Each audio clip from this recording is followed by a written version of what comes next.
Hello, friends. Welcome to today's session. The topic is very interesting. That is heads up on disclosure of foreign assets and foreign income in income tax return. And this has been conducted and regularly by the Direct Tax Committee of ICAI. And today I have a privilege and honor to introduce the chairman of Direct Tax Committee of ICAI, CA Piyush Chhajerji. He specializes in and indirect tax appellate proceedings and arbitration proceedings. He is the speaker on various topics of direct tax, a member of Working Committee of Asian Federation of Accountants, a member of External Committee of Reserve Bank of India's Asset Reconstruction Committee, and a vital contributor to WIRC publication on Vivad Se Vishwas scheme. With these words, sir, I welcome you in today's session. Over to you, sir. Thank you very much, Dipti ji. A very good afternoon to all the participants who have joined this our Thursday seminars. I would recognize my vice chairman is here with me, Kota Srinivas ji, who would be also addressing you after me.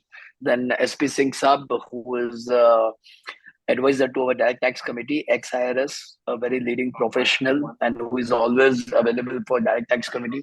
I would like to thank Dipti ji also from Mumbai, Navi Mumbai specifically, who is doing a great work, who is doing a knowledge dissemination on her personal Gyan station also. Thank you very much, Dipti ji, for being over here. My team over here, Gunjan Agarwal ji. Today we have a speaker, Harshal Bhuta.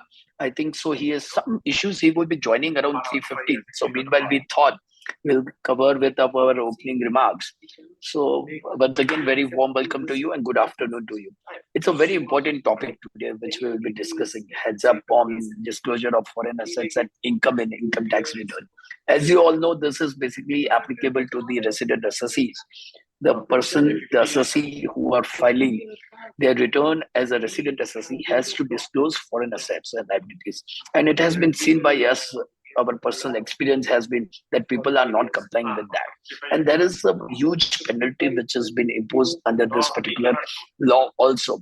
In fact, there is also another law which says about disclosure of foreign assets. And if you are not disclosing in an ITR, an action is also been taken under that act, but then there is no time limit.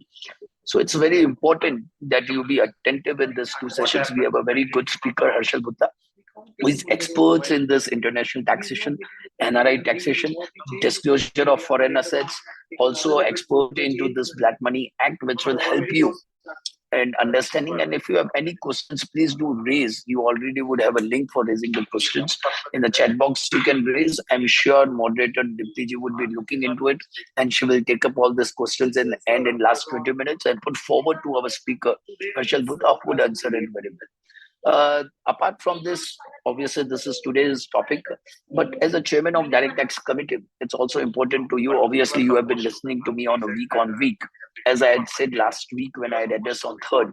After that, we have already released implementation guide on 43B subclause H, and that implementation guide covers all the revisions in Form 3CD. I'm sure you would have already got the soft copy of it.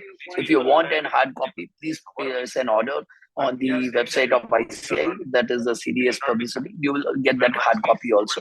My request to you is please do look into it while discharging assurance function, while certifying Form 3CD, while reporting disallowance under 43B subclause.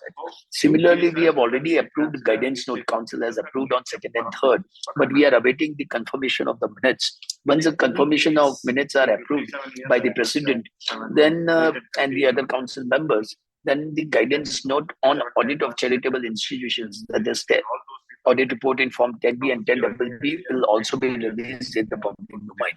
So I think so. Obviously, the last date for audit is in September, I believe, August and then September. Please do look into those guidance note. It is, of course, the implementation guide which came last time has been taken as a base, but there are a lot of changes been made. So please do look into it when you are doing the audit. Secondly, third, the most important thing, as I said, that the budget is round the corner. Now the dates have been announced. Last time I said that possibly the budget may happen on 22nd or 24th, but ultimately now it has been finalized that budget is coming on 23rd. The Direct Tax Committee of ICI is planning a big event for discussion on budget on 24th in Delhi, but it would be live telecasted. It would be addressed by a learning speaker. We are trying to rope in Girish Aujasab. He has already confirmed provisionally that he would be available and he would be addressing. So 23rd is the budget in the morning. 24th evening, that would be the first budget analysis which we are planning to do. We'll have a 2 to 3 hours program wherein there would be a panel discussion whereby the president, vice president would also address, including the other dignitaries which would join. We're trying to get from the ministry and CBDT also to that extent. And then there would be a technical session of the speakers. That will be between 3 to 7. It will be hosted in Delhi physically in the City Fort Auditorium tentatively. And the whole program will be coming and would be announced soon, maybe today evening or maybe tomorrow. So please do look into it and please attend that. And of course, members who are in Delhi can attend physically also. Members across India, please do attend live. Apart from 24th, we are also planning on the same day, that is on 23rd budget, also a similar webinar, which we are doing on Thursdays. So we would have another seminar happening on 18th, where we would be discussing controversies in TDS and TCS provisions. And after that, next Thursday seminar generally would come on 25th, but this time we are planning something on 23rd, wherein first cut on the budget can be discussed by the important bodies, including our president and the direct tax committee members, which will discuss the preliminary provisions, not an in-depth analysis, which will happen on 24th. But on 23rd, we'll have a preliminary discussion that will be, which we call a first cut of the budget. So please do look into it. Now, as I'm talking to you, of course, I have to rush for a meeting with the Ministry of Finance, which I told you earlier also, and we had also floated a form in regard to ease of doing business. So Ministry of Finance is actually conducting a survey, and they are also taking representations from the various bodies, including Institute of Chartered Accountants of India, when it comes to a taxation free. Ease of doing business of ranking, which India has come up from 120 to 60. You would have read in papers. India government feels that the ranking of 60 is still very below. It should go up. And taxation has been a very important criteria. What is the time that takes in filing the returns? How is the tax policies, whether they are digital or not? So these are important criteria based on which the international body gives you a ranking of ease of doing business. So there is a meeting which is going to happen. We have already submitted, Institute has submitted responses. We got responses from a lot of members also. So those responses have been also considered. And at the committee level, we have compile those responses, which will be presenting today to Ministry of Finance. And after that, they will do look into it. The benefit is not actually getting a ranking of ease of doing business. It is also an eye-opener for the CBDT and the Ministry of Finance themselves. So let's take an example. There is a question which was that how much time an individual takes to file a tax return. I got a response from starting from 4 hours to 2000 hours, depending upon the level of complexities, level of the heads involved. So that is the complexity. So it's not only that your ease of doing business ranking may go bad because of that, but it is also an eye opener for the CBDT, whereby they would, based on this survey or based on this feedback which has been received and compiled by the institute, they will also try to improve it the further process. They may reduce the disclosure norms. We all know as a practicing chartered accountant, because when I discuss with the members, they say that actually there is no simplification which is happening. The ITRs are becoming more and more complex. The requirements of disclosure are increasing day by day. So the times are going up, number one. Number two, there is also a lot of problems on the website. Members over here, please make a note. I've been receiving a lot of WhatsApp messages regarding the non-functional. Sir, the background noise is coming from your side. Can you please? Yeah, please. Thank you. Yeah. Sorry. So we have received a lot of representations from the members also regarding the problems with the website of the income tax department in regard to generation of 26As, matching of 26As, errors in AIS and TIS, non-functioning of the website. We have already made a representation to CBDT on 5th of July. We are continuously following up. Again, tomorrow we'll be sending another representation in this, that the website is not functioning itself. So we are trying to concurrently represent CBDT and also following up with them that at least this gets resolved, because we all know we have a very short period of time which is available, that is next 20 days, wherein majority of the income tax returns in the numbers would be the highest which would be filed during this 20 days period. So definitely DTC is aware of this matter. If you have any other issues, please do write to us at dtc@ici.in. Definitely each and every emails written to this committee would be taken up, would be represented at the appropriate authority and also followed up. I assure you on this regard. So thank you very much to you, all the members once again. Be attentive. A very important sessions. High penalties do await to the SSCs if the disclosures are not proper. I am sure Harshal would be taking up that. So thank you very much, Dipti ji. Over to you.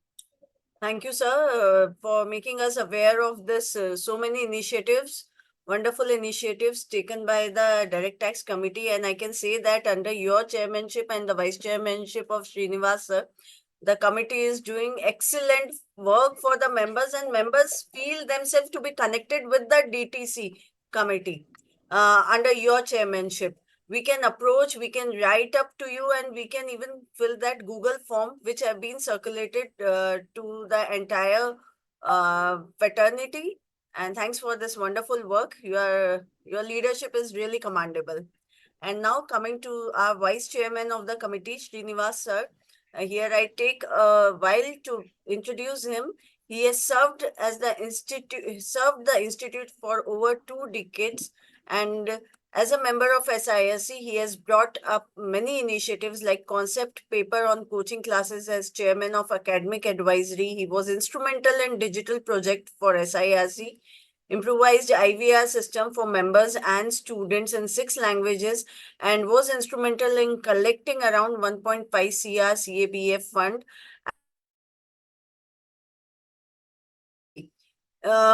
during his tenure in the southern region. And he had also authored the book CA Referencer for Chartered Accountants, which was released by the Bangalore branch of ICS as Study Circle series booklet. With these words, sir, I welcome you. The dais is all yours. Over to you, sir. Thank you, Deepti Jain. I thank the chairman of DTC, CAPU Sajak, and our advisor to DTC committee from many years, SP Singh sir, and other members, that is Gunjan Agarwal, Bhargav, every one of them from the DTC, and all the members who are joined for this particular meeting. The meeting is with respect to the disclosure of foreign assets and foreign income and income tax return. In fact, as we know that India has opened up its economy. Whenever you feel like filing a return of income, one of your client comes, walks in and says that I have got some foreign income, or I've been to working outside India for 2 months, 3 months. Then what has to be done is very important. One has to know, like if you have a foreign income today, the department has got 360-degree information of each and every SSC based on his PAN number and also other numbers. So there is no scope for, like I should say that avoiding any of this declaration of this income. Today in 26AS and AAS, everything is captured and is coming before you. And many times it so happen, I think all of you would have experienced, if you go and say to a particular client that this is the fixed deposit that you are having, this is the income that you are having, or this is the assets that you are having, they will question us, how did you come to know all these things?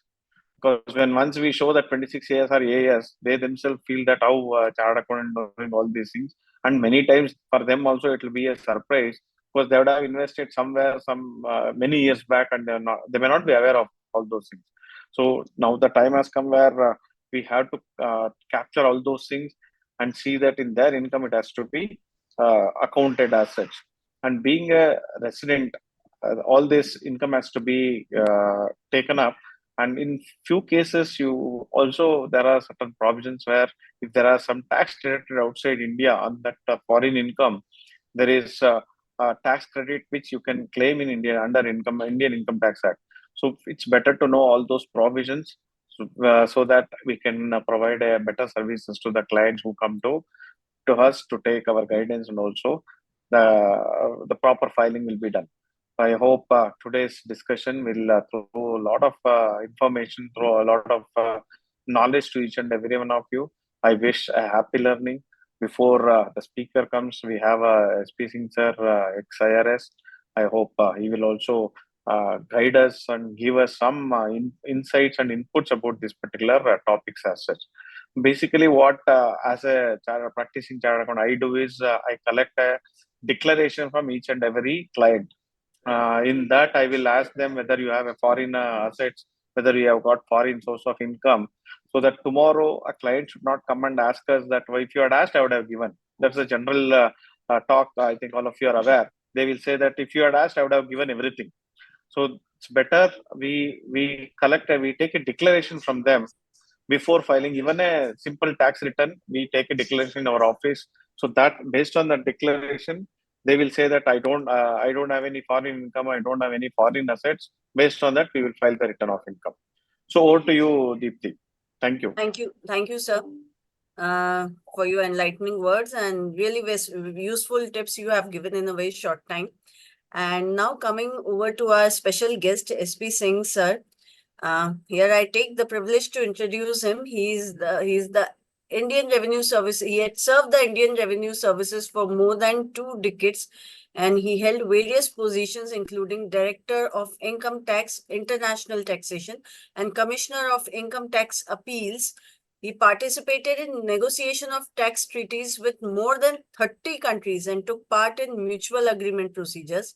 He has represented India in several international conferences and presented papers. He was a member of expert group on transfer pricing constituted by the Ministry of Finance for drafting the transfer pricing regulations and represented department before the authority for advanced rulings in several cases. He had SP Singh sir was with Deloitte India for more than a decade, where he led various initiatives, and presently he is the senior advisor to the ICAI. Sir has been faculty with the National Academy of Direct Taxes, Apex Training Institute for the IRS, ICAI, IIM Lucknow, and has been named by the Euromoney Legal Media's Guide among the world leading transfer pricing advisors, and International Tax Review has recognized him as one of the global leaders in tax litigation over the years.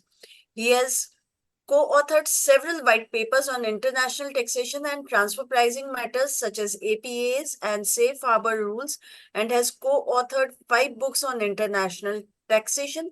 He regularly contributes to international and national journal on taxations. I think we are going to have a very enlightening words from you, sir.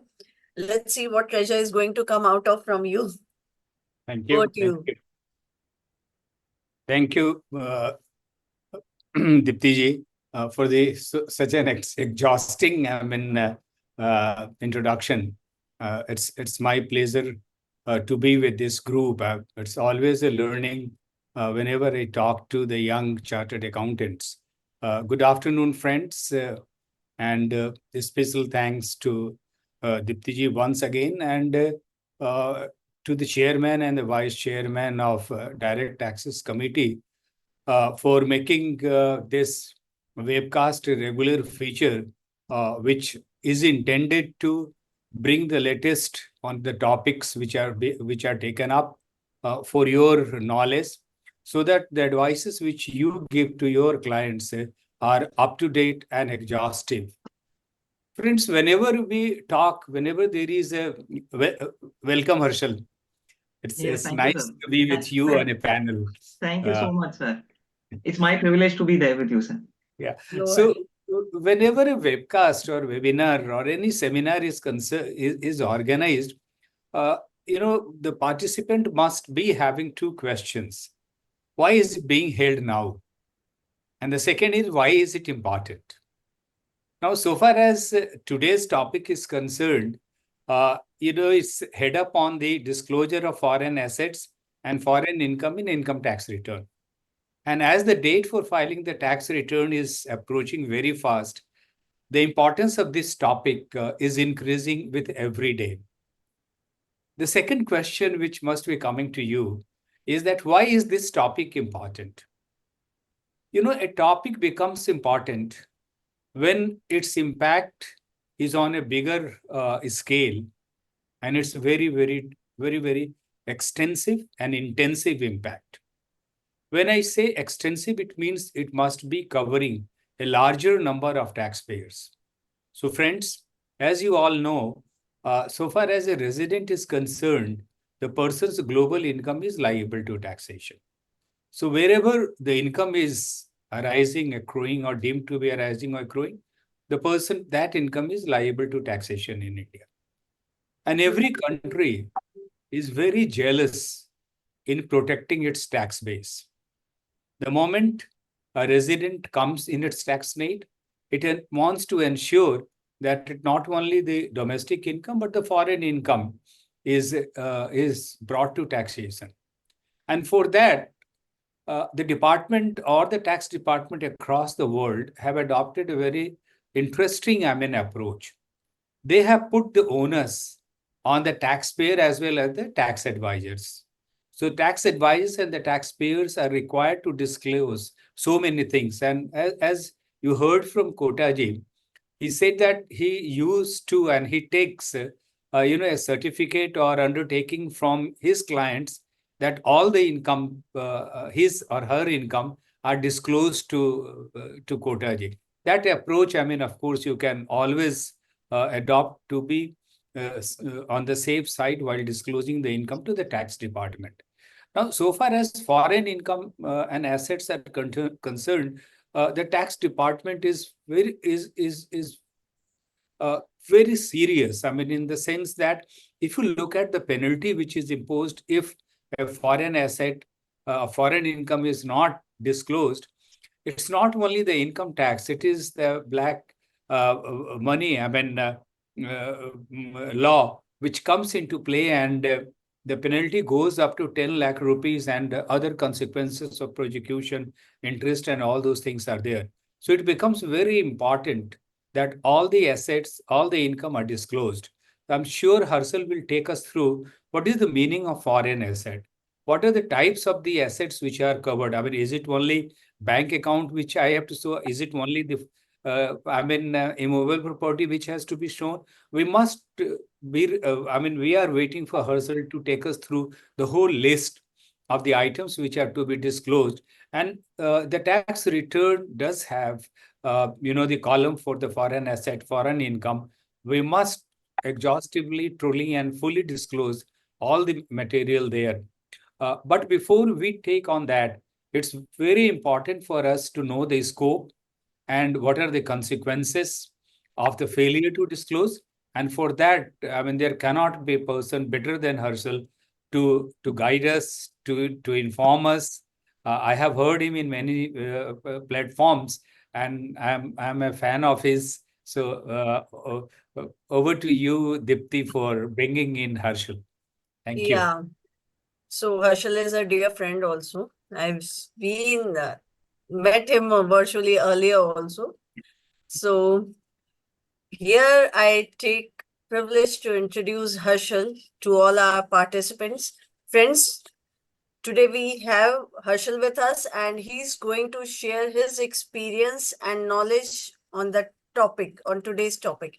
And he has also received an advanced diploma in international taxation from the Chartered Institute of Taxation, UK, and was elected as FIT Scholar 2014 to pursue LLM program in international tax law at Vienna University of Business and Economics, which he successfully completed. He has over 15 years of professional experience in the areas of specialization, include international taxation, transfer pricing, Indian foreign exchange regulations, and business valuation. He has been a speaker at various professional forums and has delivered over 80 lectures, including 30 hours FEMA masterclass, being the only long format master class series on FEMA ever conducted by a solo trainer.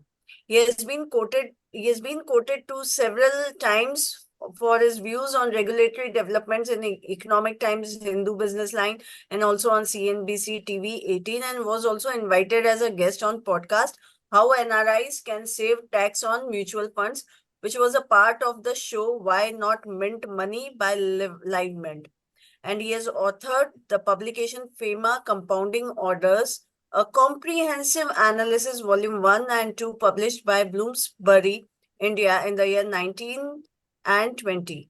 And today he is going to share his view on the topic Heads Up on Disclosure of Foreign Assets and Foreign Income in income tax return. With these words, Harshal, welcome, and the dais is all yours. Yeah. Thank you, Deepti. Thanks, ICI, for inviting me over.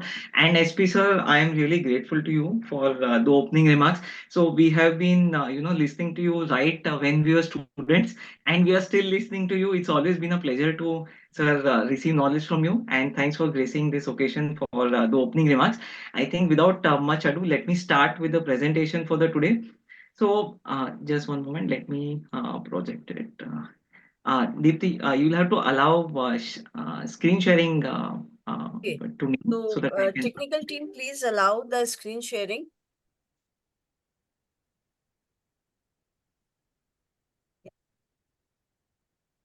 Harshal, you can try now. No, it is still disabled. Okay. The rights is with the technical team. Okay, okay.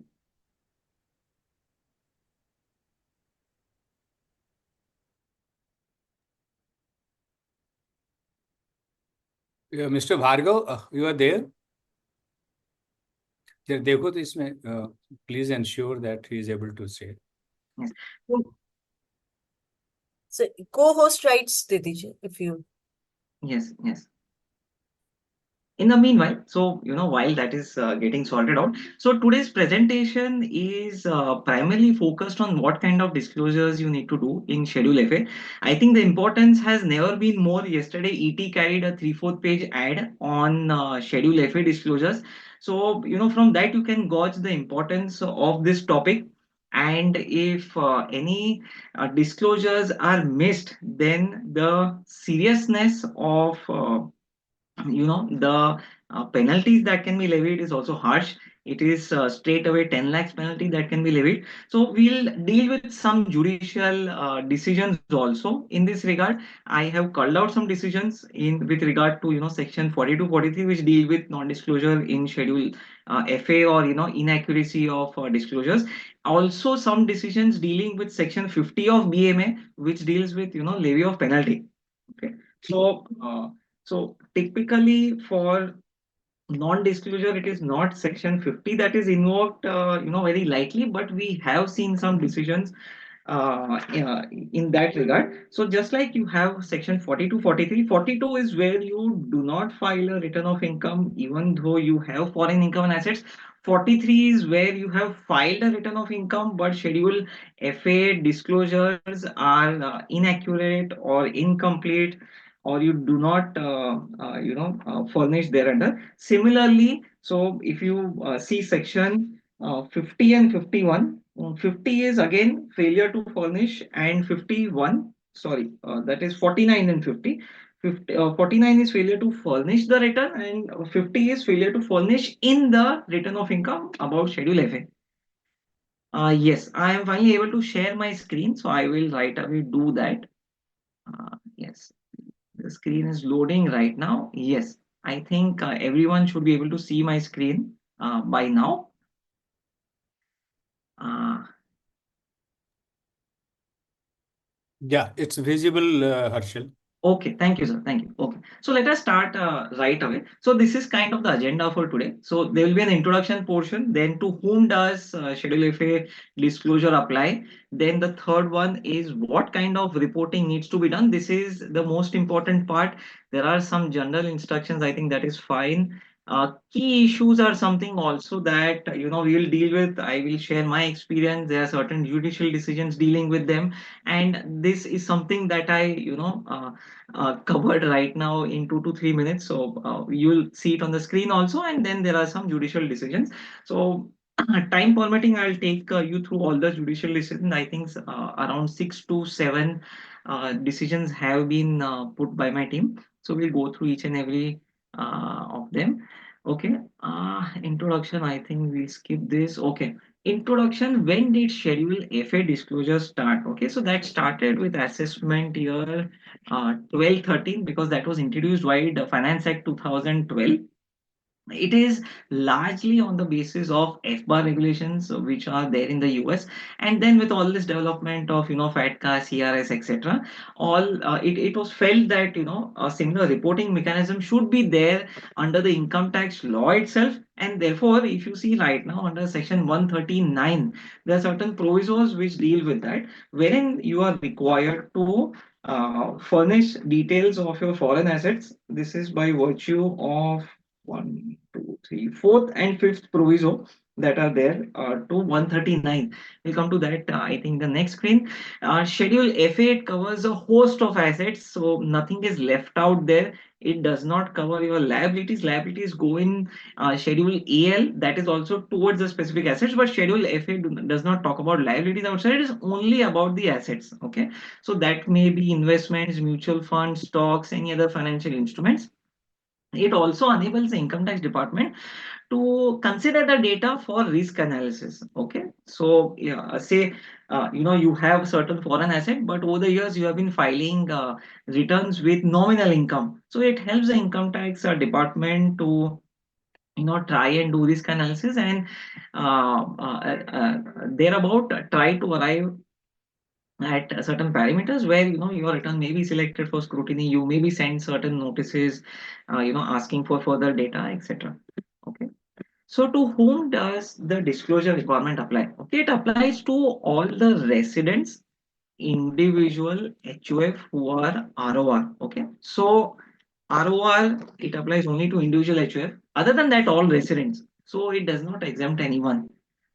It includes companies, it includes partnership firms, it includes LLPs, it may include AOP, etc. So in whatever manner, obviously, purchasing a foreign asset in the name of AOP may not be very practical, very difficult, etc. But my point to bring across to you was that it does not exempt any category of taxpayers. Okay, it includes each and every category of taxpayer. Now, where is this requirement coming from? That you have to disclose your foreign assets. So it is coming from the fourth proviso to 139(1) and also the fifth proviso. What does this proviso talk about? So this proviso first starts with again this qualification that if you are a resident, but you are not RNOR. Okay, so RNOR, this disclosure does not apply to RN. Okay, so it applies to ROR only that we have already seen here. They are required to mandatorily file their return, irrespective of whether they have taxable income or not. One, when you are a beneficial owner of an asset located outside India, or otherwise, we'll come to the interpretation of the term otherwise, or if you are a signing authority, or if you are a beneficiary of an asset outside India. Okay, then there are certain explanations which define what is the meaning of beneficial owner, what is the meaning of beneficiary. Okay, I think it's not very different from how we understand generally. Beneficiary is a person who derives benefit from the asset. Asset is not in their name, but who derives benefit, and the asset has been paid for by another person. Okay, whereas beneficial owner is a person who pays for that asset. Okay, and he may directly or indirectly hold. So beneficial owner may also hold maybe through another legal owner. So that is indirect. Okay, for the benefit of himself or for any other person. I'm not going into controversies, but beneficial owner who's holding the asset for benefit of another person. I am not able to visualize any situation there under that. You being the beneficial owner, you are owning the you may or may not be owning the asset, so therefore direct or indirect, but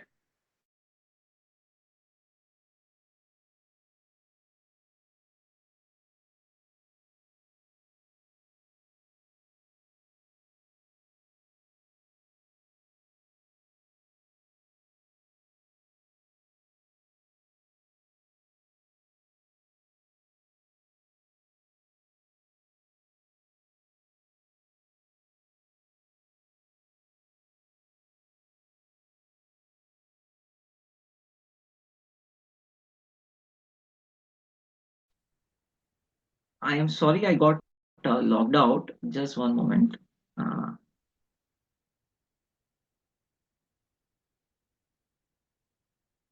I'm sorry, I got locked out.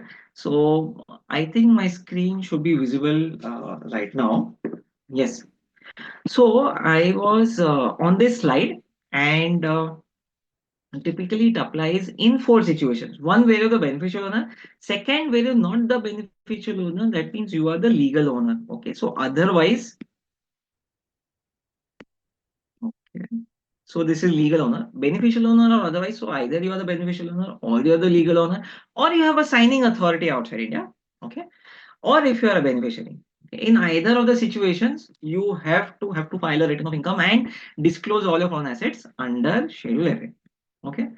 Now, fifth proviso, I think this is something that we okay. Yeah. So uh this is where if you are the beneficiary, but the beneficial owner is already including that income as well as disclosure in its own return, then the beneficiary need not disclose. Okay.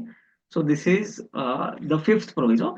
And if you see the schedule FA, note to schedule FA, this is not instructions, but this is actual schedule FA itself in ITR. There is a note below schedule FA which states that if you're a foreign citizen and you have come to India on either a business visa or an employment visa or a student visa, then the asset which you would have acquired, okay, when you are a non-resident, need not be disclosed if there is no income that you have earned on that asset during the year.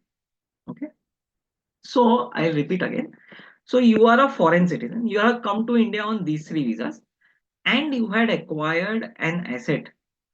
Okay. When you're a non-resident, and there is no income during the current previous year, then there is no need to disclose. Okay. Okay, so this is the exclusion. I think I will skip this. This is a repetition of the previous point. Now coming to the elephant in the room, this is the main and the major portion of the presentation today, and this is where a lot of confusion can arise because there is lack of clarity on many issues. Okay, let us start with this.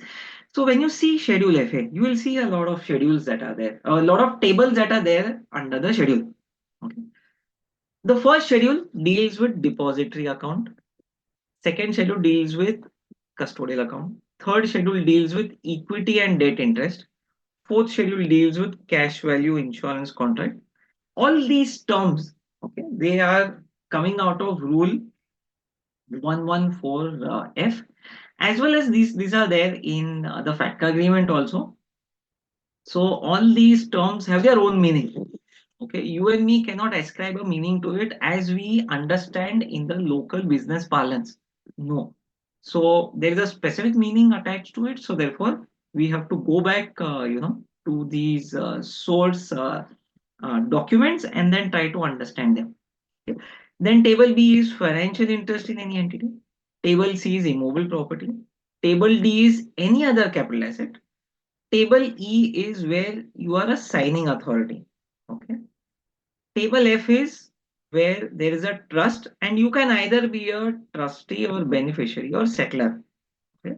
And table G is remainder, any other income. Okay. Now, it is very funny if you read through it. Table A1 to E specifically mentions that the reporting needs to be done for calendar year end. Table F and G does not contain that. So that is one of the most important confusions that is there. No guidance on that, but it is typically understood that since table A1 to E relate to the respective calendar year, not financial year, calendar year, then table F and G should also relate to the calendar year. Now we'll go into the details of each and every table and what kind of asset, what kind of disclosure needs to be made in the specific table. Okay, this is the first table, table A1. Details of foreign depository account, including any beneficial interest. Now, we have already seen that there are various terms that are used. Okay, beneficial owner, legal owner, signing authority, and beneficiary. Now, this is a new term that is coming up. Beneficial interest. Okay. This has not been defined. It has not been defined anywhere. It has not been defined in the provisos to section 139. It has not been explained in the instructions to ITR, not been defined in ITR itself. There is no guidance on this. Okay. But theoretically speaking, there shouldn't be, sorry, practically speaking, there shouldn't be a difficulty in understanding that, because the concept of beneficial owner, beneficiary, etc., are wide enough to cover almost all situations. So therefore, uh, practically you shouldn't be worried about how to interpret beneficial interest. Okay, now we'll come back to this table. But what do you mean by depository account? Okay, given under Rule 114F, if you don't find it there, you can even go to the India-US FATCA agreement. You will find it there. Okay. Depository account means any commercial, checking, savings, time, thrift account, or an account that is evidenced by a certificate of deposit, thrift certificate, investment certificate, certificate of indebtedness, etc. So this is nothing but a bank account. Okay. So bank account can be savings. This is all Indian parlance, savings, etc. So in US, typically it is a checking account that is opened even for an individual. So savings, then checking. Sorry. Okay. So current and even FDs are covered here. Okay. So that will also get covered in the deposit account. This is an account which you legally own. Okay. So if the bank account is in your name, okay, then all the details about the bank account needs to be given in table A1. So first is the country name code, then name of the financial institution, what is the address of the financial institution, zip code. This is only a template zip code that I have put, but you can put the actual zip code that will be there, that on the address of the financial institution, as the bank, the bank account number, then the status. Okay, status you will find three. Okay, one is owner, beneficial owner, and beneficiary. So either of the three, then you have to mention here. Account opening date. What is the date on which you opened the account? Peak balance during the year. Okay, this is very important. So not at least for this schedules, but the coming schedules. What do you mean by peak balance, etc. Then closing balance, and then if any income has been earned on this account, then what is the income that you have earned? You have to show. Mind you, this is for the calendar year end. Okay. Since we are dealing with AY 24-25, this is as on 31st December 2023. So very, very important to note here. Why is it calendar year? So earlier when Schedule FA had been brought in, so we have seen the evolution over the years. We have been tracking this, we have been using it for our clients' cases, we have been advising them. So earlier the disclosure requirements were very minimal. So many columns were not there. Now it is 11 columns. Okay. So almost half of them were not there. And they're very simple. Tables, so many tables were not there. At the same time, many details were not required to be collated and then put. But yes, over the years it has expanded, and hopefully it has reached its maturity. I don't see any need for expanding this unless there is any scope for confusion or there is any scope for overlap between the tables. But overlap is there between these tables also. As of now, we'll come to that also. Okay, so this is how table A1 needs to be filled in. Then we go to table A2. A2 is custodial, foreign custodial account. Okay, so I was talking about the evolution. So earlier, the disclosure was required to be made as per financial year, not as per calendar year. So when Schedule FA started, then the tax authorities realized that, as per the exchange of information agreements, we are receiving data as per the calendar year because calendar year data has been gathered there. So therefore, again, there's a mismatch. In the income tax return, the taxpayer is reporting data under Schedule FA as per financial year. We are getting data from the other countries' tax authorities as per the financial year. So how do we match? Okay. So therefore, then the disclosure requirements were changed from financial year to calendar year. Okay. What do you mean by a custodial account? That has also been mentioned under Rule 114F. Okay. Custodial account means an account for the benefit of another person that holds one or more financial assets. Okay, nothing but a broking account. Okay, so if you open an account with a broker, okay, then that broking account is something that is called as a custodial account in the international terminology, which is a custodial institution. Okay, custodial institution means an entity that holds a substantial portion of its own assets, financial assets, for the account of the others, and where the income is attributable to the holding of so and so. And so this is a specific definition that has been given. Here there's a threshold also that has been given. 20% threshold is there, but we can ignore that. We simply need to understand what is the concept of a custodial account, and that is how we have to report. So what all details come in schedule, table A2. Okay. So say this is something that is very basic. Okay. Country name, financial institution name, financial institution address, zip code, account number, and status. Okay. You may ask why I mentioned beneficial owner. Okay. In a demat account also, are you the legal owner? No, typically you're not.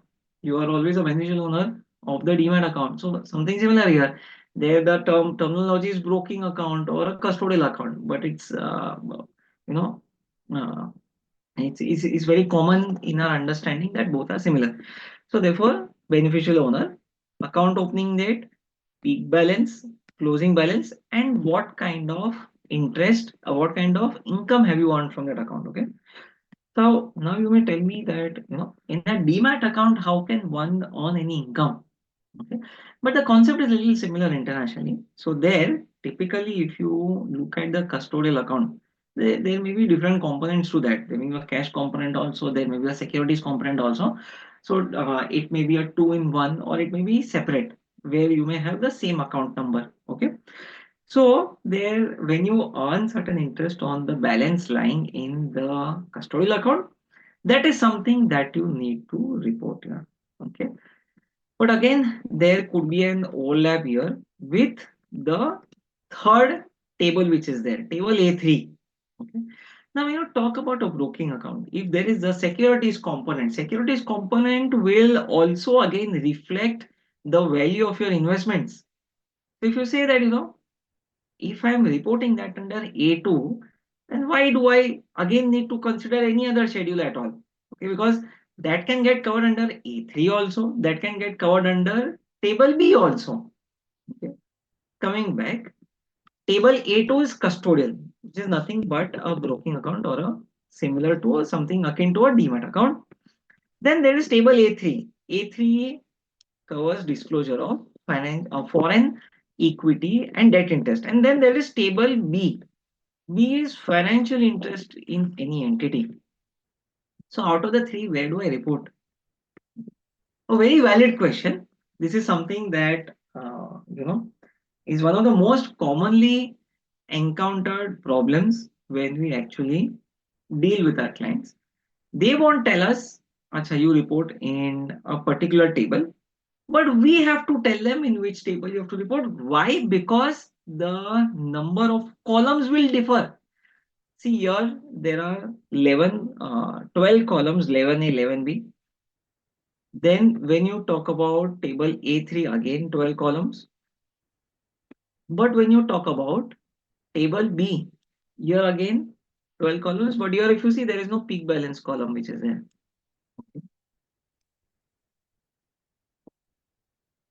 So therefore, disclosures will differ between the different tables. So therefore, you have to make your own judgment on the kind of disclosure that needs to be made.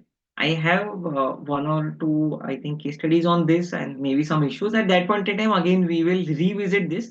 Right now, we should concentrate on what kind of disclosure is required in the particular table. Okay. So coming to table A3, so we have dealt with now custodial custodial account table. Now foreign equity and debt. So if I want to distinguish between table A2 and A3, if I'm including everything in table A2 as a singular figure, securities component, now I may have 20 securities in that custodial account or maybe even more. I'm aggregating everything, putting one value across. Okay. Whereas table A3, if I have details of each and every, I should at least put the separate details row wise under table A3. Okay. So, and another kind of situation that could come up is if you hold shares of an unlisted entity, there will not be any custodial account that will be involved there. So therefore, that is exclusive to table A3, not under table A3. But again, table A3 versus table B, financial interest in any entity versus foreign equity and debt interest held abroad. Okay. So again, what is the differentiation between these two tables? What do you have to fill up under table A3? Okay, again, name of the entity, country of the entity, address, zip code, nature of the entity. Okay, here is where you have to enter the nature of the entity.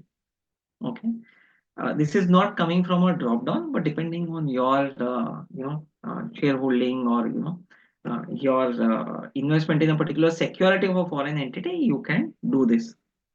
Okay. Date of acquiring the interest, initial value of interest, peak value of investment, and closing balance. Okay. Mind you, everything has to be converted to INR. And the rate of exchange that you need to adopt is again SBI buying TT rate. I don't know what is the obsession of the income tax law with SBI buying TT rate. We have, actually represented many times to CBT that why don't you adopt the RBI rate that is there? It's freely available on SBI website. Whereas for SBI, it's not freely available. You have to, specifically apply and then obtain the rate. Though, on the internet, it may be freely available, but the authenticity is always, under question. Whether the data that you are obtaining about the SBI buying TT rates, whether it's authentic, it's not, etc. But I have never seen any dispute with regard to the exchange rate, disclosure. Anyway, coming back to the table. So initial value this is typically obviously at cost, not the market value, but the peak value. Okay, peak value. Again, a question could come up. Peak value meaning, say, you have 10 shares. During the year, you have purchased another 10 shares. So 20 shares. And then closing minus 5. Okay, so here 15 shares. So which values do you need to really adopt here? Okay. So table B and table D. Okay, B is where you have to report the financial interest. There specifically it has been given that you have to report it at cost. Okay. Here, if I'm not wrong, just let me again cross verify this. Just one moment.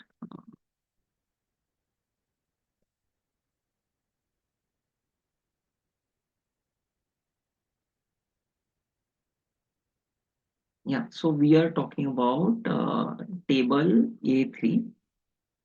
Yes. So your initial value, no guidance has been given. Whereas in table B and D, specifically it has been given that you have to report at cost. So here, whether the initial value also will be at cost or as on 31st December of each year, you have to revalue it. Okay. That goes for column number 8, 9, 10, all three across. Okay. So my sense is that revaluation may not be required for initial and the closing balance, but for peak value, yes, that is where you have to consider the market value. Okay, because exchange of information that will happen, that will not reevaluate and then send across the data to the Indian tax authorities. So therefore, for column number 9, maybe yes, market value is something that you need to consider. But for column 8 and 9, it is your book value that you need to consider. So therefore, column number 10 will not be as simple as 8 plus 9 minus the sales or whatever. Okay. So really 9 is independent of 8 and 10. Okay. Now 11 and 12 is the corresponding income. So this is the holding period income and this is upon the disinvestment or sale or redemption. Okay. Here again, see, if you will see the difference between table A3 and again table D, here it does not ask you for linking the income to a particular schedule. So there is no corresponding schedule number which is asked here.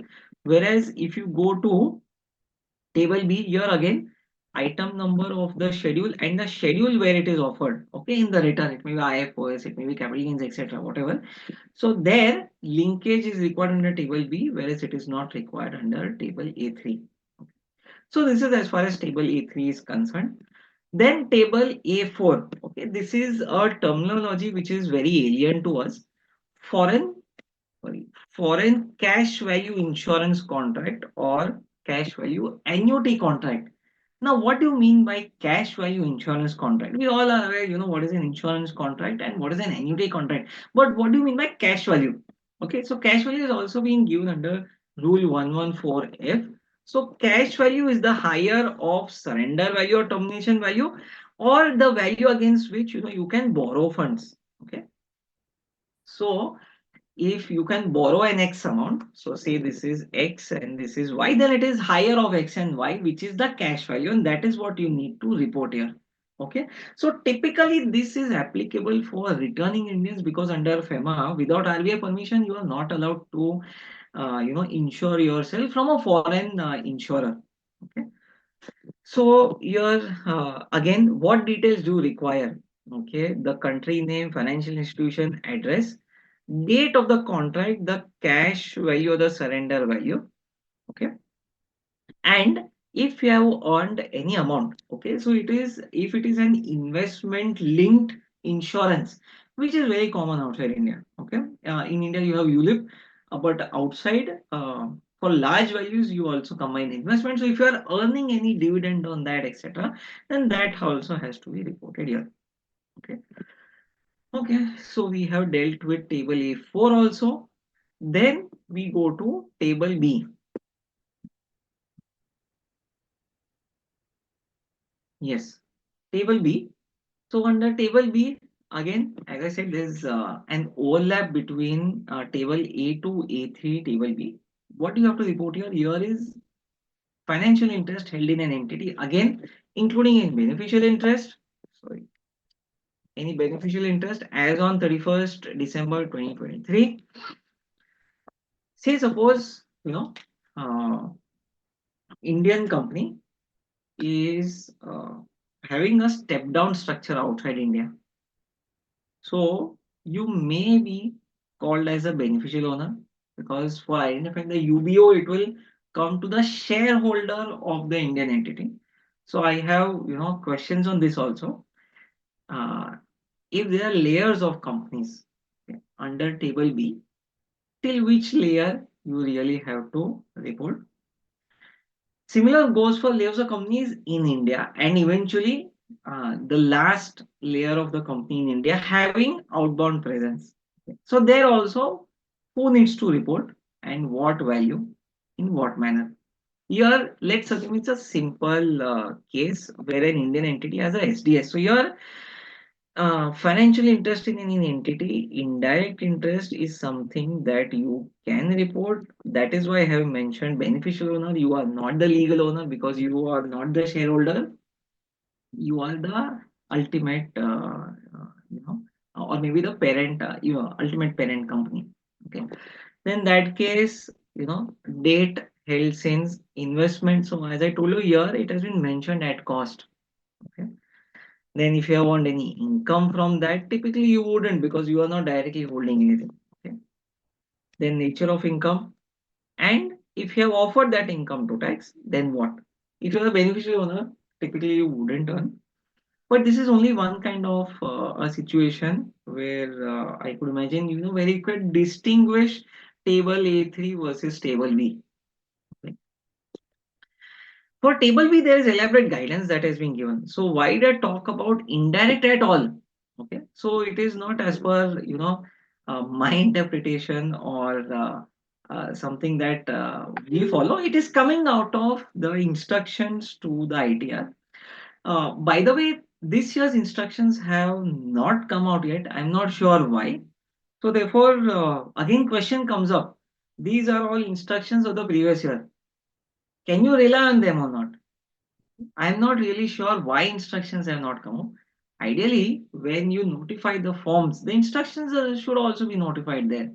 But it has not been put up on the website uh, for reasons unknown to us. But in any case, I think it's safe to rely on the previous year instruction since all the tables as well as schedule F in entirety, there is no change at all.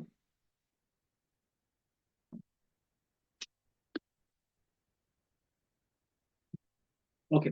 So what do the instructions for table B talk about? Okay.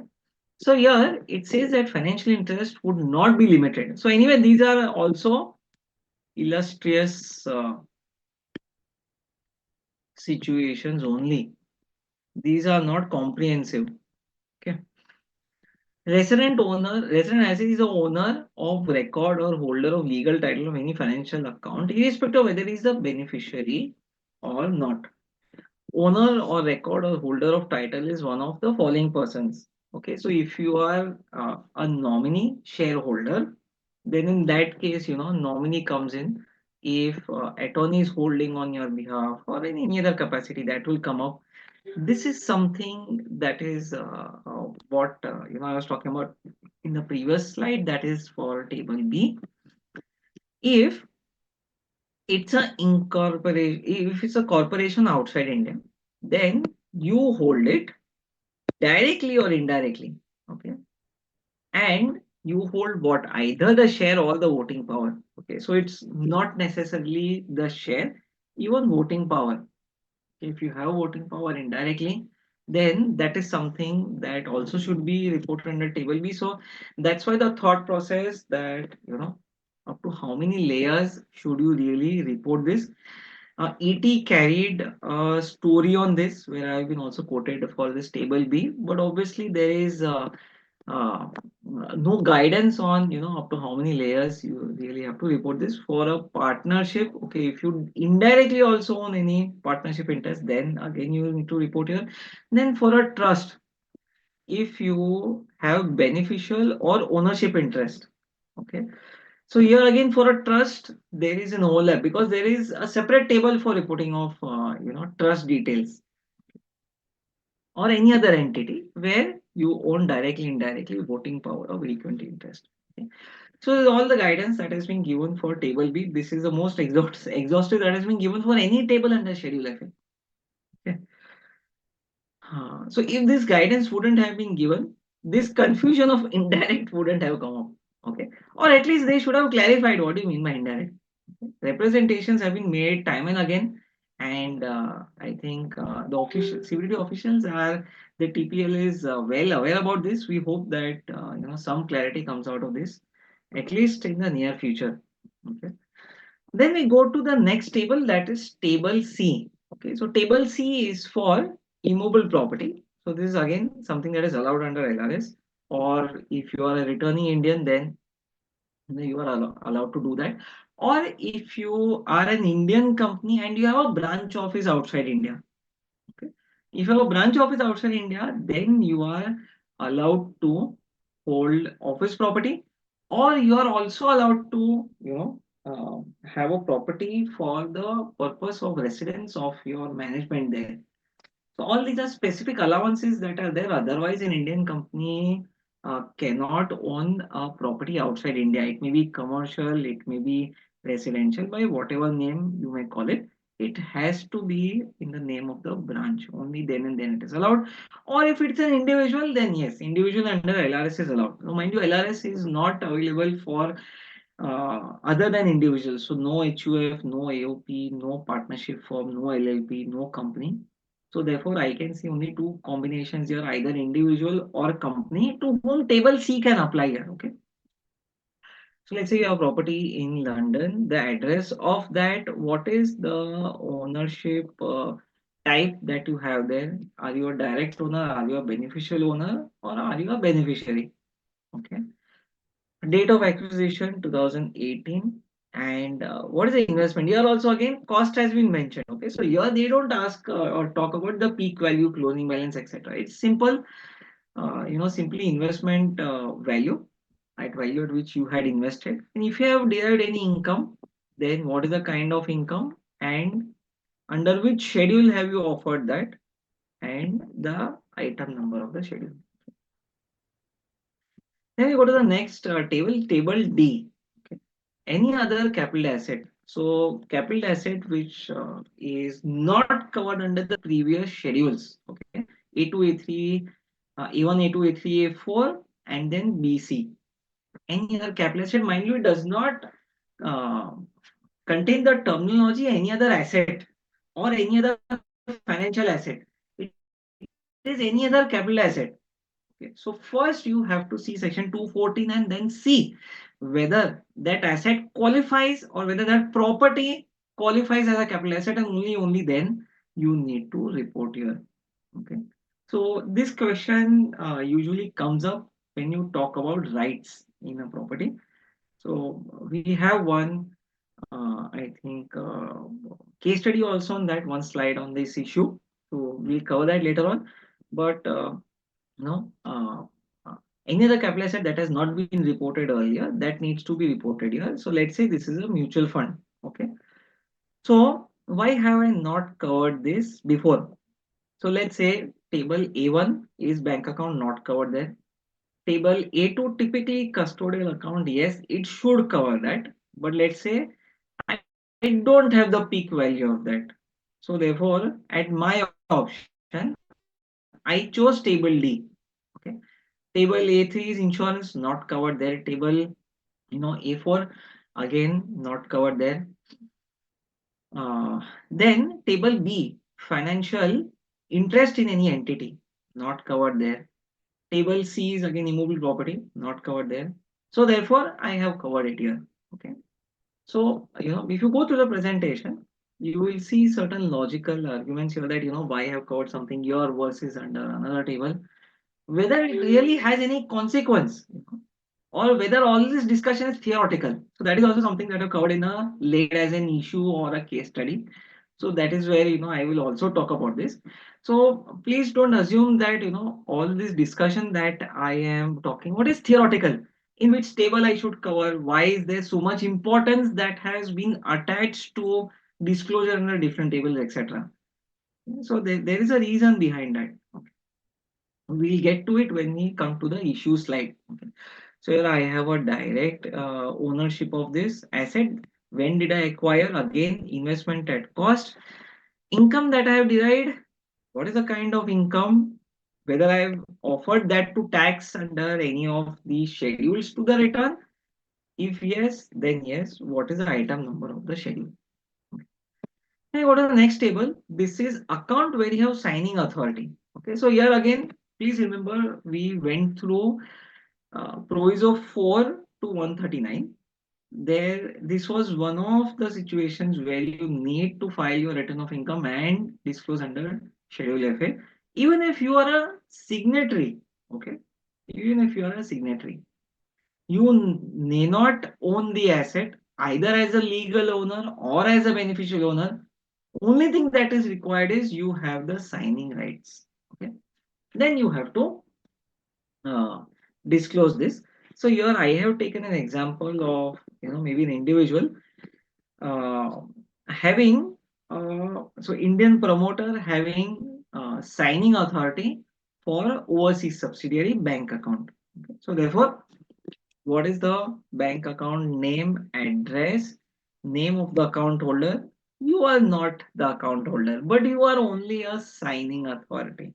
So therefore, name of the account holder, account name, peak balance. Again, here not mentioned whether it is at cost or market value. So here I simply have assumed that it is a bank account. Okay. It may be any other account. It may be mutual fund account. It may be a custodial account, whatever. So their cost or market value for bank account, obviously there is no question of market value, it's only at cost. Then whether income accrued in your hands. Okay. If you are only a signing authority, then no. But if you have not included in table A to D for some reason, then you include it here. If you are a legal owner and you are not included for some reason, you include it here, and then income may be taxed in your hand, then yes, you have to disclose under subsequent schedules. Okay. So this is where again, yes, table E comes in. Then you have two more tables, table F, G. Table F is for trust. So again, under FEMA, not a lot of clarity whether you can be a settler of a foreign trust, whether you can be a trustee of a foreign trust, or whether you can be a beneficiary of a foreign trust. But we have seen a lot of situations where these kind of trust structures are there. Obviously, it is up to everyone's interpretation, and if the ED Bank allows, then yes, why not? And this is also applicable for returning Indians, okay? Or if it is applicable for beneficiaries residing in India. Say it's a US trust or Jersey trust, then the address of the trustees. So all three are trustees, settler, beneficiaries. Okay. So here I assume trustees and settler are US and beneficiaries India. This is how so all these details that we have filled in different tables, it's all coming out of practical experience. So therefore we have given a lot of thought how to disclose under which schedule, what details, etc. So therefore, if you refer to this PPT, it will give you a very good idea that which schedule will apply in what situation and how you have to report it. Okay, date of position held since, and if income is taxable, then yes, you have to disclose under which schedule you have to offer it to tax and whether you offer it to tax or not. So this was table F. Then you go to table G. Table G is for remainder of income. Okay. So just like you had table D for any other capital asset, table G is any other income, okay, which has not been reflected in any of the previous schedules. So we have seen by now, all the schedules also contain disclosure of the corresponding income. Okay. If you have not disclosed there, then you need to disclose here. Okay. And if it is income under the head business or profession,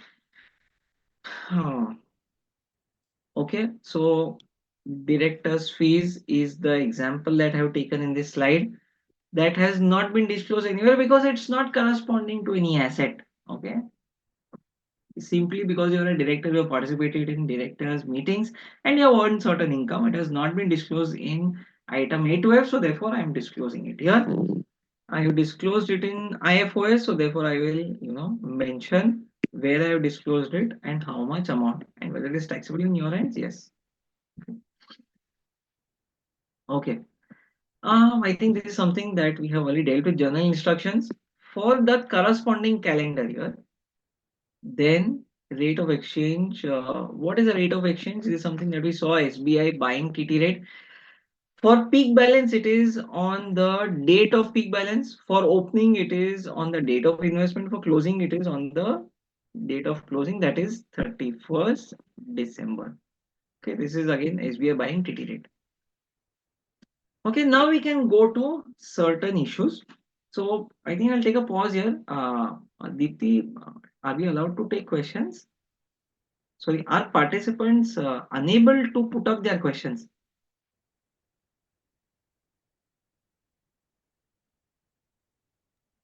I think the right to see the questions must be given to Dipti, because then she will be able to put it to you.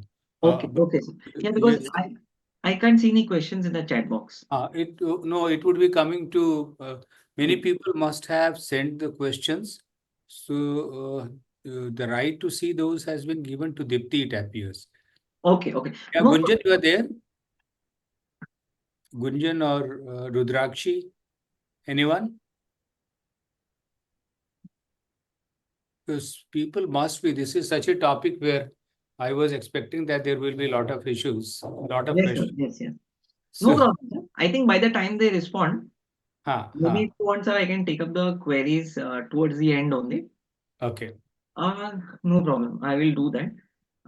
So now we go to certain key issues in the disclosure requirements. So yeah. So first key issue is CY versus FI. Okay. So as I told you, when the disclosure requirements under Schedule FA began. At that point in time, the disclosure also used to relate to financial year. Then it transitioned to current year. So therefore, say my IFOA schedule will return an amount of 8 lakhs.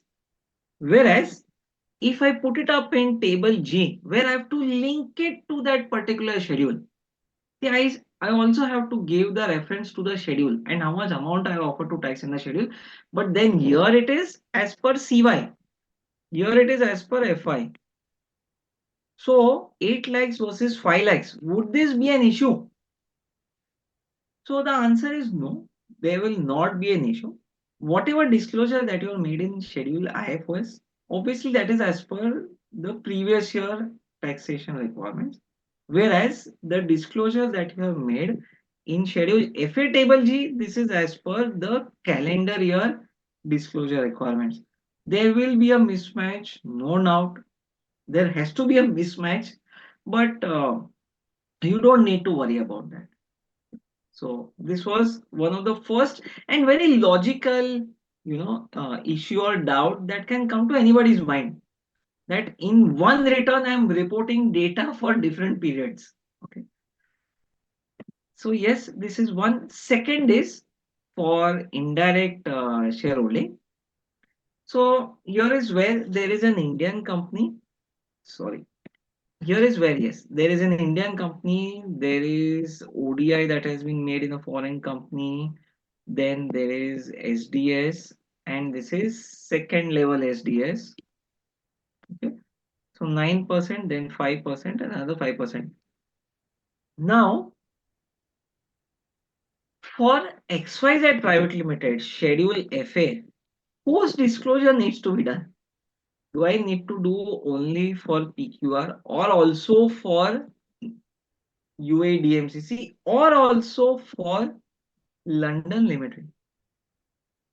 So this is where, the guidance to table B creates a confusion. It should have actually given guidance, but it is actually creating confusion because there indirect, okay, indirect word has been used or indirectly. If you have any voting power or shareholding, okay. Now the problem here is that the percentage threshold for voting power and shareholding has not been given. So therefore, what do you assume it to be? Can you assume that yeah, it is less than 10%? Let simply I will not disclose for UAE, I will not unlimited. Or should you disclose for all three? I think this is where you have to take your own call because as I told you, there is no guidance on this. But I think if it is less than 10% somewhere from CRS guidance or FATCA, you'll have to refer. If there is certain threshold that has been given there for reporting, then yes, you can adopt that. And if not, then one has to take one's call that till what layer do you really need to report. Okay. If I were to look at this in light of 139, sorry, 139 explanation 4. Okay. Am I the beneficial owner? So this is another argument for not reporting. For reporting, yes, obviously I already given you that table B already gives you some guidance, though confusing, that if you are indirectly holding any voting power or shareholding, you should report. Arguments against reporting come from 139 explanation 4. What are the situations given there? Beneficial owner, then legal owner, then signing authority, and last is beneficiary. Okay. Beneficiary, beneficial owner, both have been defined. Beneficial owner is when you have provided the consideration. So here you have provided consideration only to PQR. PQR is an independent company. PQR can make its own decision whether it wants to open up UAE, whether it wants to uh, put in any capital, debt, etc. in UAE. Similar goes for UAE. UAE is also an independent entity, and any case, you have less than 9% shareholding in PQR. So you will not even be in a position to dictate terms whether to open SDS or what kind of infusion needs to be done, fund infusion needs to be done, etc. So if you are neither the beneficiary owner nor the beneficiary is where someone else has provided the consideration, but you will derive the benefit. That is also not so.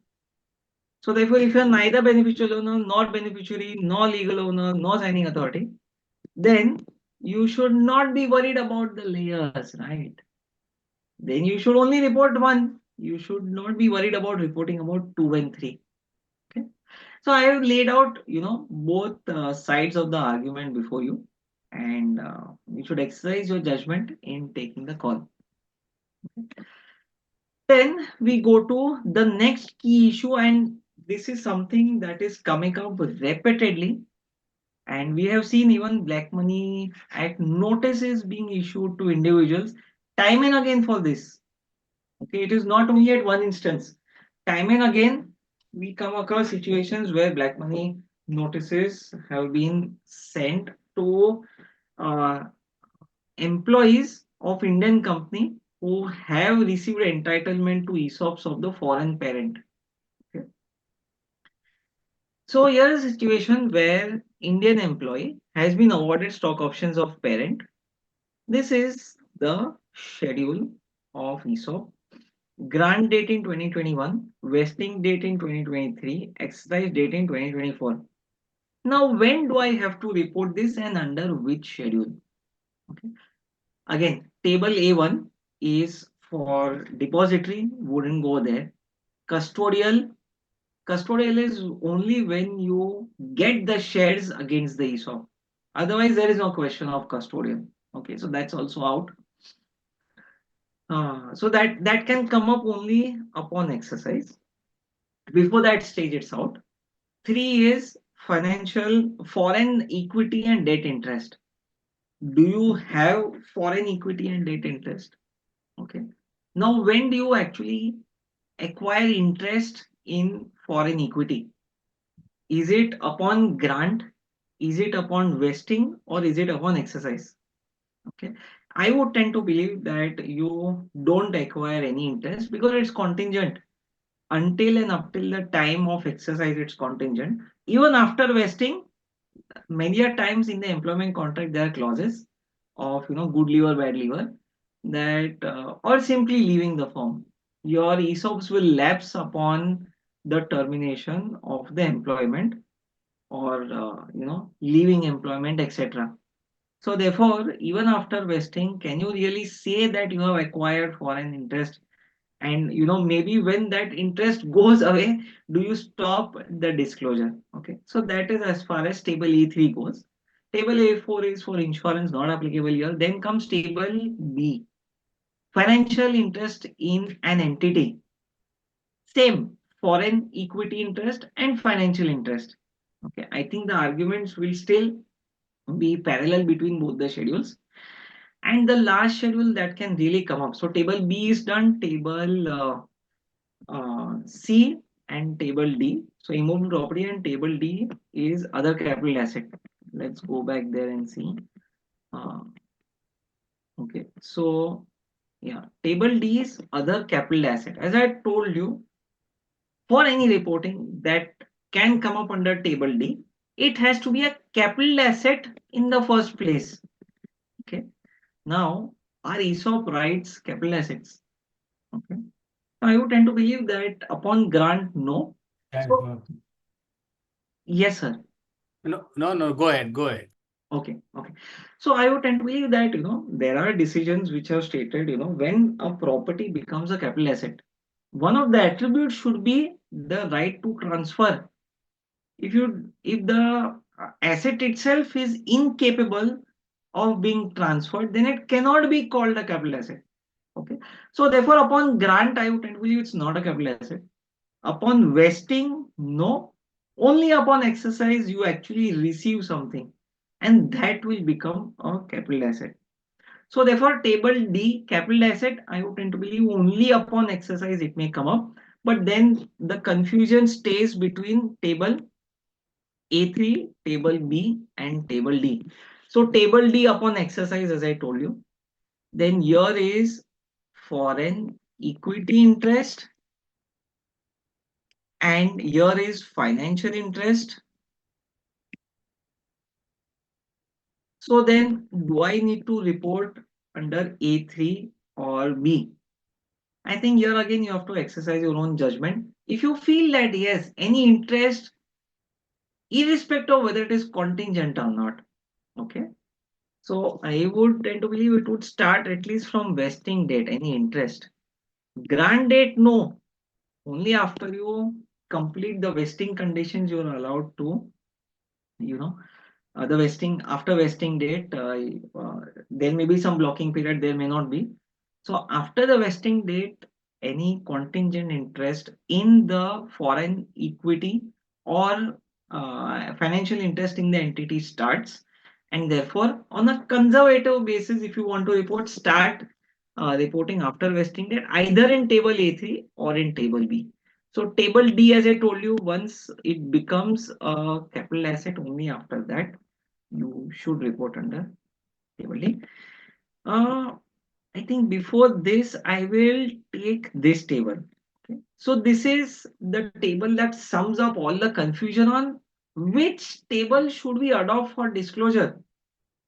Why is it so relevant? Is it really theoretical or is it practical? Okay. Let's take for an example here. India invested in multiple shares on Nasdaq, Luxembourg Stock Exchange, etc. Okay. Now, Mr. India understands that reporting under table A3 needs to be made. Okay. Foreign equity and foreign debt. Now, he encountered certain interest in retrieving the peak balance. Okay. So let's say you have acquired, sorry, let's say you have acquired 30 stocks between Nasdaq and Luxembourg Stock Exchange. Now, for all 30, you will have to retrieve the peak balance during the year. Okay. But he has certain difficulty in doing that. Okay. His custodian is not helping. So in that case, he chose that no, okay, let me disclose it in table D because that does not ask me for the peak balance. Then in this case, the crux says, can the AO levy penalty under section 43? Not 42, huh? Because 42 is for non-filing of the return itself. Your return has been filed, disclosure has been made, but what is the language of 43? Penalty, title of 43, penalty for failure to furnish a return of income and information or furnishing inaccurate particulars. Okay, so here, inaccurate particulars. You have not furnished the peak balance. In that case, can the AO say, no, you have furnished inaccurate particulars and therefore I will levy penalty under 43, and therefore this question assumes a lot of significance. Under which schedule should you go if there is an overlap between the scope? So here is where, informally the TPL, CBDT TPL persons have clarified. We are not going to construe this as an offense. Only request for the taxpayers is you should disclose to the best of your ability and maximum extent possible. See, whether you report under table A3 or table A2 or table D, as far as you are reporting the asset, you are reporting the opening closing balance, that should be considered as sufficient disclosure. Yes, obviously, if you have access to details about peak balance, then you shouldn't, take this leeway that no, I don't want to disclose in table A3, but I will disclose in table D. Okay? Then you shouldn't do that, but you should report it uh, under table A3 if you have that. If you don't, then yes, disclose it to the best of your ability. And that is where it should not be construed as tantamounting to inaccurate particulars if you choose one schedule over another. Okay. So there is an informal guidance that was given in one of the sessions by CBT TPL. Obviously, always a disclaimer goes that it is not the official view, but at least we can draw some comfort from the interpretation that is coming from the top, that yes, it should not matter that much as we are fearing. Okay. Then coming to some inadvertent mistakes. Okay. So let's say I am on table A2.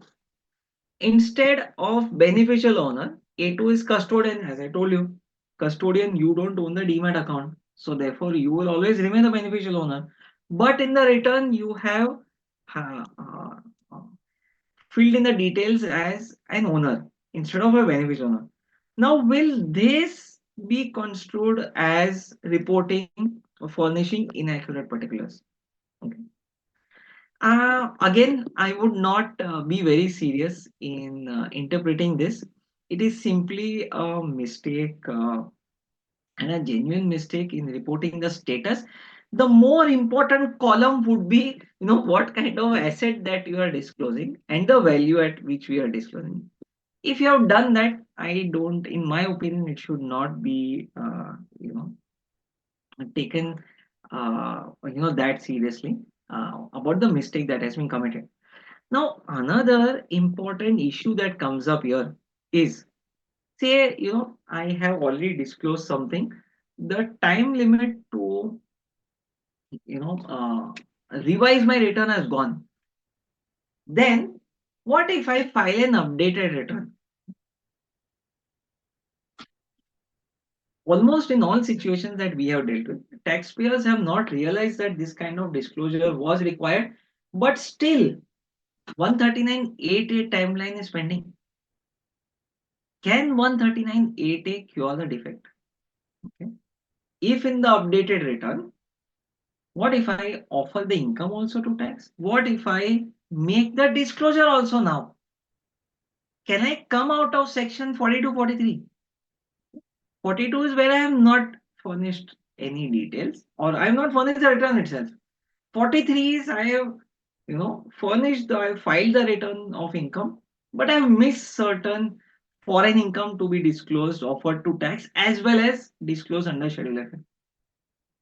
Now, unfortunately, if you see, so one is section 4, scope of total undisclosed foreign income. There also it is 139.145, 139.8 has not been referred. But when you specifically come to section 42, 43, there again 139.1 only has been referred. Okay. There, in fact, 139.4 also has not been referred, 139.5 also has not been referred. It is simply 139.1. So we are worse off. But when you come to, sorry, so I was talking about 42. 42 is when you're not filing. Okay. So you're not filing in a belated return also, updated, revised return also. But when you come to 43, 43 refers to 139.1. It refers to 139.4 as well as 5, but it does not refer to 139.8A. So even if in the updated return you have disclosed this or offered to tax, you may still be liable to penalty under 43. This is an unfortunate situation because you are doing a voluntary disclosure, but why this is not there, the answer is that 139.8A came way beyond 2015 when this legislation was brought into effect. So therefore BMA has not been updated to include 139A. That's the actual answer why 139 is not covered. Okay, then we go to, okay, this is also a very important uh, issue. This is again where there is no guidance that has been given, and at one point I had lengthy discussion with my peers about this. I hold a certain view which obviously is not in line with the law, but something which is a beneficial view that I hold. I'll come to it here. This is a situation where a person becomes a tax resident of the other country, in both calendar years. Okay. So if you see India UAE DTA, there in order to qualify as a resident of UAE, it is more than 183 days in a calendar year, whereas India still follows financial year. So what is happening is he's becoming a resident of both countries. But because of the tiebreaker test, so certain criteria have been given in order to break the tie. Because of the tiebreaker test, he becomes a resident of UAE. Now, in that case, even as on today, for a treaty non-resident, okay, because of the tiebreaker test, if you become a resident of the other country, informally you are treated as a treaty non-resident in India. But the income tax law does not recognize that concept. Section 6 does not recognize that concept. The income tax return does not recognize that concept. So, for a treaty non-resident, typically how we file their return is we file a return as a resident, but we show the foreign income under the exempt income schedule. Problem that arises is you are filing the return as ROR. Okay. In this situation, they become ROR. If it's RNOR, then there is no need to worry. For RNOR, there is no disclosure that needs to be done. Most of the foreign incomes are not taxable in India. So therefore, you don't need to worry. But what if you become a ROR?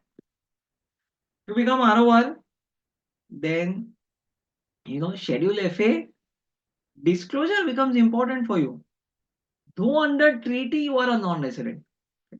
A beneficial view that I hold is Section 5 subject to Section 90.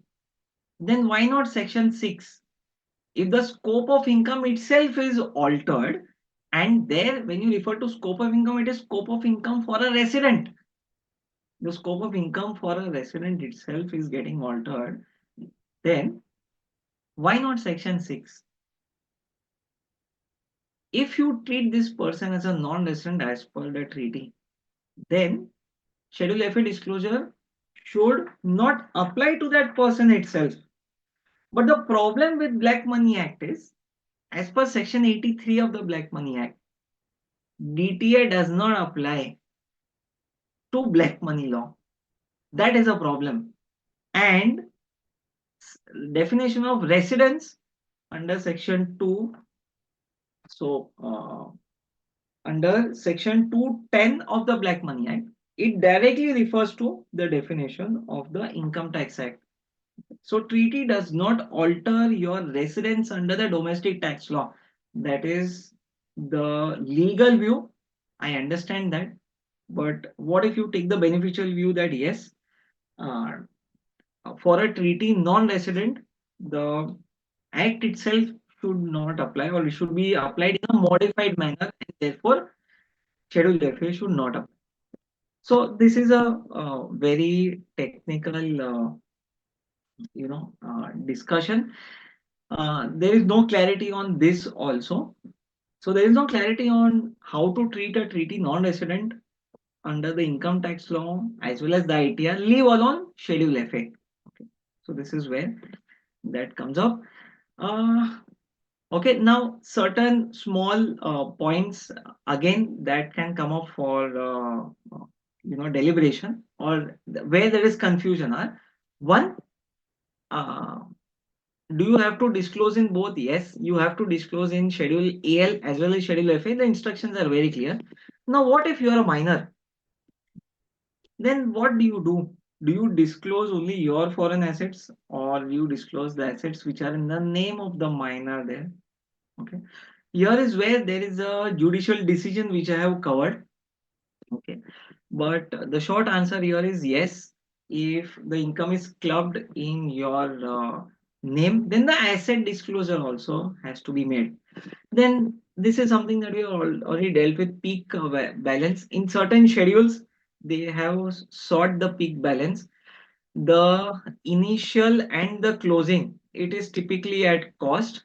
What about the peak balance? So in my view, it should be market value and not cost. Okay. Then indirect investment. Okay. So we saw a case study where there is SDS outside India. Now, what if there are layers of company in India? Under company law, 2 layers are allowed. Okay. So if you are, so let's forget layers of company also. You are a promoter of an Indian company has an overseas company. Do you as a promoter need to report this in your Schedule FA? Okay. As per again table B guidance, yes. Versus you read section 139 explanation 4 and then see your case. Are you a beneficial owner? Are you a legal owner? Are you a beneficiary? Are you your signing authority? Depending on that, you can take your call. Now, in a foreign brokerage account, there is a custodial account. As I told you, there can be a cash component or there can be a securities component. So again, for peak value balance, so again, table A2 versus A3. Okay, so A3, do you disclose each security separately versus table A2 report on a consolidated line, a consolidated basis. Okay. Depending on this, your peak value will also differ. Okay. Now, what if your asset generates different streams of income in the same calendar year? Then do you do a double reporting? So one row for dividend income, another row for capital gains, and the asset value, the peak balance, the opening, the closing, you'll report in both the rows. So then there will be duplication. So suggestion would be yes, obviously report the value once, but the income in different line items. These are all small points that come up when you actually fill up these schedules. Doubts that come up to your mind. So this is something that I covered at the start as per section 42. Here, if you are holding any asset as a beneficiary or otherwise, or if you are a beneficiary, or if you have any income outside India, then 42 and 43 cover that. Now, if you compare this with 139 explanation 4, their additional line item as well as schedule FA, you saw a table for signing authority. Okay, which is not covered under schedule 42 and 43. I don't know, this also seems to be a miss or maybe a mistake of while drafting the legislation. So if you are simply a signatory, then 42 and 43 cannot cover you. Okay. So this is something that is important. From 42 and 43, there is a threshold that is given, but that's only for a bank account and only if your value of the bank account is less than 5 lakh rupees. Okay, then in that case, 42 and 43 may not apply to you. Let's go to the next. Yeah. These are sections. So those two are sections for penalty. These are sections for imprisonment. So imprisonment can also happen. And surprising that yes, I have covered 3 decisions which deal with either 49 or 50. Okay, under BMA. So imprisonment could be for a period between 6 months to 7 years, and that can be coupled with fine also. This is just a summary. Yeah, I think in next 5 minutes or so, I will just give you a gist of all the decisions, and then we can take up questions. I think that Deepti, do we have questions? If we have questions, then I will wrap this up in 5 minutes. If we don't have questions, then I can continue this for another 15-20 minutes. Deepti? Yeah, Harshil, we have got few questions. You can continue with this. We have got few questions. Should I take those questions? Or you will continue with this presentation, jurisprudence? Yeah, so let me wrap this up in another Yes. 5 to 10 minutes. Then we have some time for questions. No problem. Fine. So I think this is one of the first decisions, not one of the first, one of the important decisions that was rendered, and this was rendered by none other than Pramod Kumar sir. This was a decision of Leena Gandhi Tiwari, and here is where a search had happened at this SSE's place, and uh, uh, and also this is the information that was you know received from the foreign tax authority.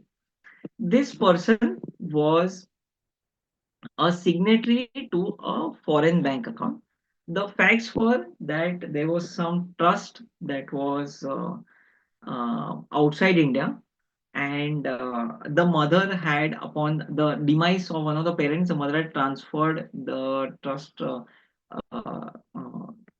signatory to this person, but the assets were anyway distributed for a charitable cause.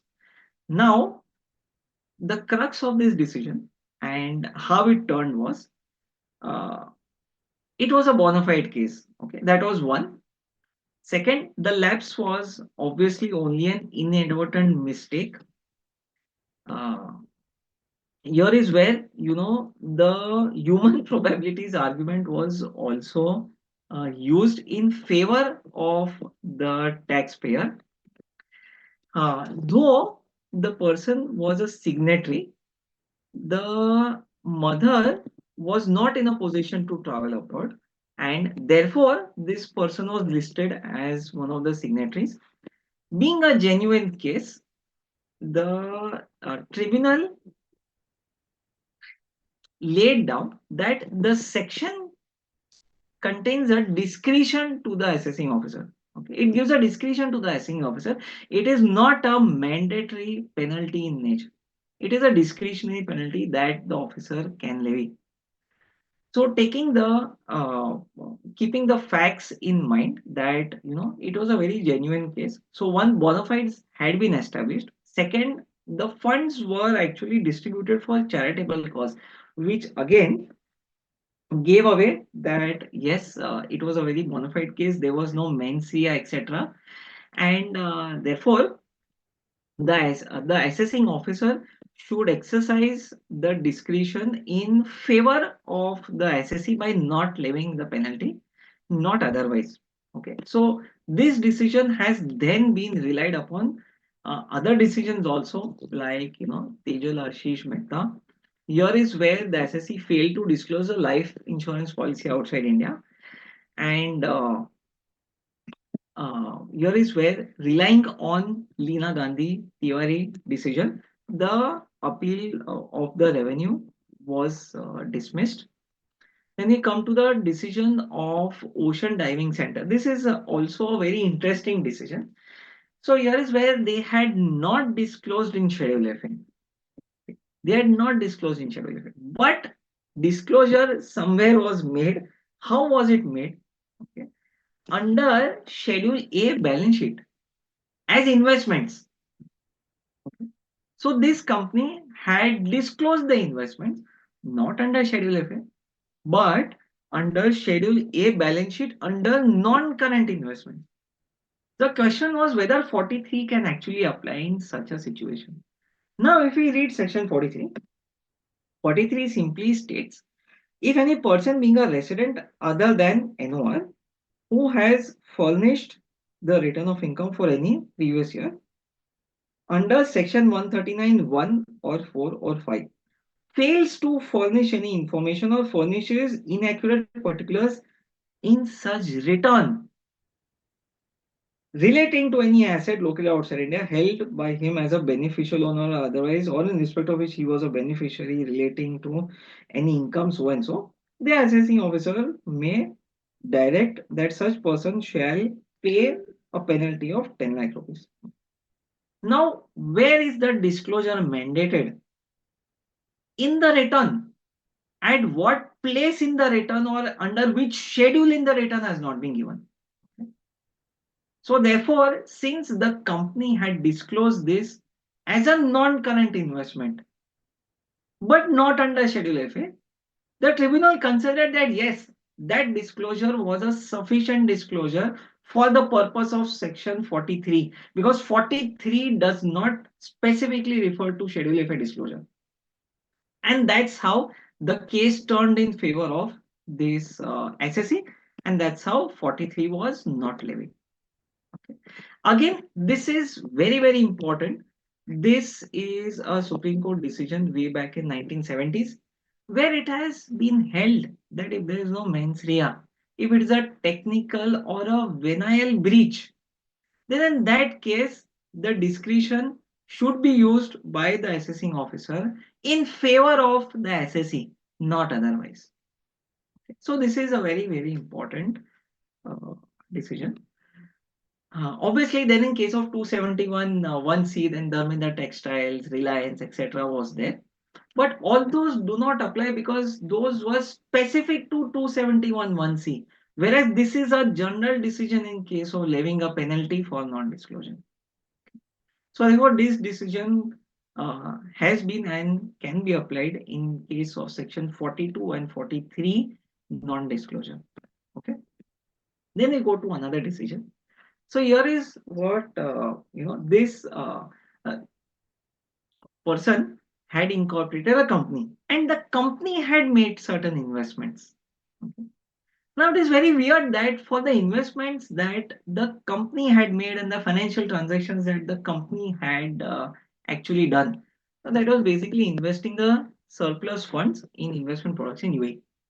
So everything was made by the company, but the question was, can an addition be made in the individual's hands for this?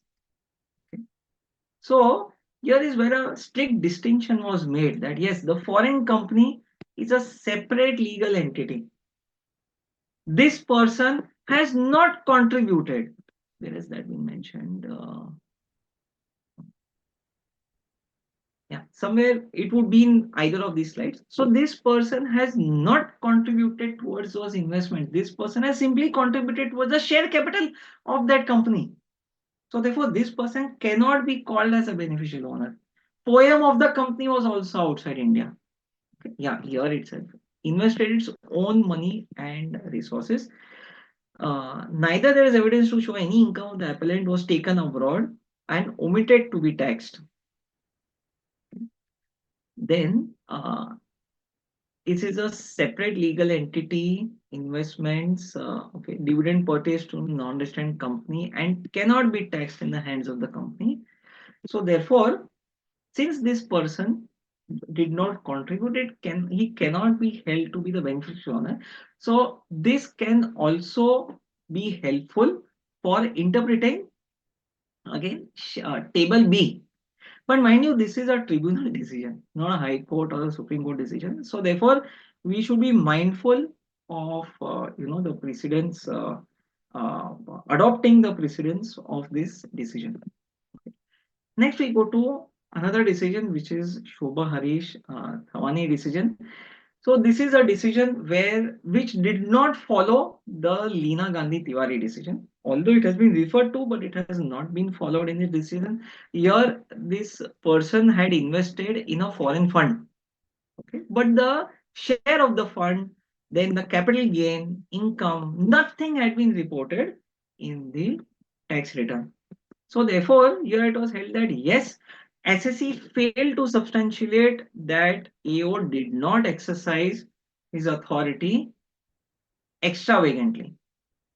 If that was the case, then yes, the argument could have gone in favor, but it was a simple case of non-disclosure, and therefore this is one case which has gone against the SSE. Next, we go to the case of Nirmal Bhanwalal Jain. This is the case where he did not report the investment standing in the name of children or minor children. Okay, this is the decision that I was talking about when we dealt with disclosure for assets standing in the name of minors. So here is where he ought to have reported, and here section 43 penalty was upheld. So these were all decisions that were dealing with section 42-43. I would still, tend to rely on the decision of Hindustan Steel versus State of Odisha. The Supreme Court has specifically held that yes, simple non-disclosure. See, if you have offered the income to tax, etc., but you have forgotten to disclose under Schedule FA, then that Supreme Court decision may come to a rescue, unless any intention for non-disclosure is proved. But these decisions do not follow that, the ones that have gone against the SSE. Okay. Now we come to certain decisions which involve section 49 or 50 that calls for imprisonment. Okay. So here is where again a decision where a search was conducted, and this person had not disclosed initially, but in the revised return this person later on disclosed. So again, if we see section 49 and section 50, they largely correspond to the language of section 40 to 43. So 43 and section 50, they cover the cases of 139, 4 and 5, okay, as well as revised. If you have disclosed in these returns, then penalty cannot be levied. That was exactly the thing that was. So here, so 139, 4 and 5, they have been referred to under section 50, and this person had for punishment under 49 dropped. Now that I want to bring to everyone is, if you see section 4, okay, section 4 talks about the scope of undisclosed foreign income that has not been offered to tax within the timelines given under section 139, 1, 4 and 5. Whereas section 43 and section 50 simply talk about disclosure under these returns. They do not talk about disclosure within the timeline. So therefore, if any reassessment happens, therefore if any search takes place, and because of that you file a return pursuant to that 153A or 148, then in that case, see, you have not filed the return in the timeline prescribed under section 139, 145, but the returns will still be treated as if under returned under 139, 1. So therefore, you may escape the penalty from section 43 and section 50, even in cases of reassessment or in such cases where you furnish returns. So now very smartly, we have seen that even in if there is a scope of reassessment, then the assessing officers take you under the black money law directly, not under the income tax law, because here the penalties itself are very high. So under section 41, 3 times penalty, 40 to 43, 10 lakhs penalty. Then there is also scope of section 49, 50. Obviously for 49, 50, I think mens rea will become very, very important, considering the Supreme Court decision in case of Hindustan Steel. Okay. Anyway, I wanted to bring this before everyone. Then we have the last two decisions that are there. So here is again a decision wherein an investigation was conducted, certain information was obtained, and then it was found that there was a trust. Beneficiaries were his sons and grandson. He was a settler. So this decision does not talk about whether the disclosure of the trust has been mentioned, but upon revocation of the trust, the funds went into bank account of a particular entity, that is Watergate Advisors Limited, entity incorporated in BVI, and the bank account was in Singapore in the name of Claridian Lie Limited. That may be the administrator or the trusteeship company or whatever. Now the question here is, this person was listed as the nominal beneficial owner by his son. He was not aware about it. Okay. Or maybe he claimed that he was not aware. That is the right way to put it, because we are gathering the facts from the decision. He claimed that he was not aware. The son submitted an affidavit that only out of respect his father was listed as a nominal beneficial owner, but his father would never get the funds. The father did not sign any bank account opening forms or any of the forms.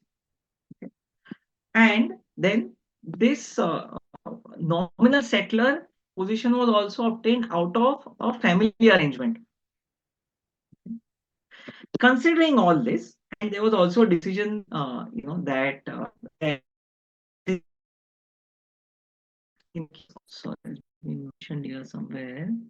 Yeah, Kamal Galani, which mentioned that, simply because you are listed as a beneficial owner in the account opening form without your knowledge, contrary to the affidavit, then in that case, it does not establish that you become the beneficial owner.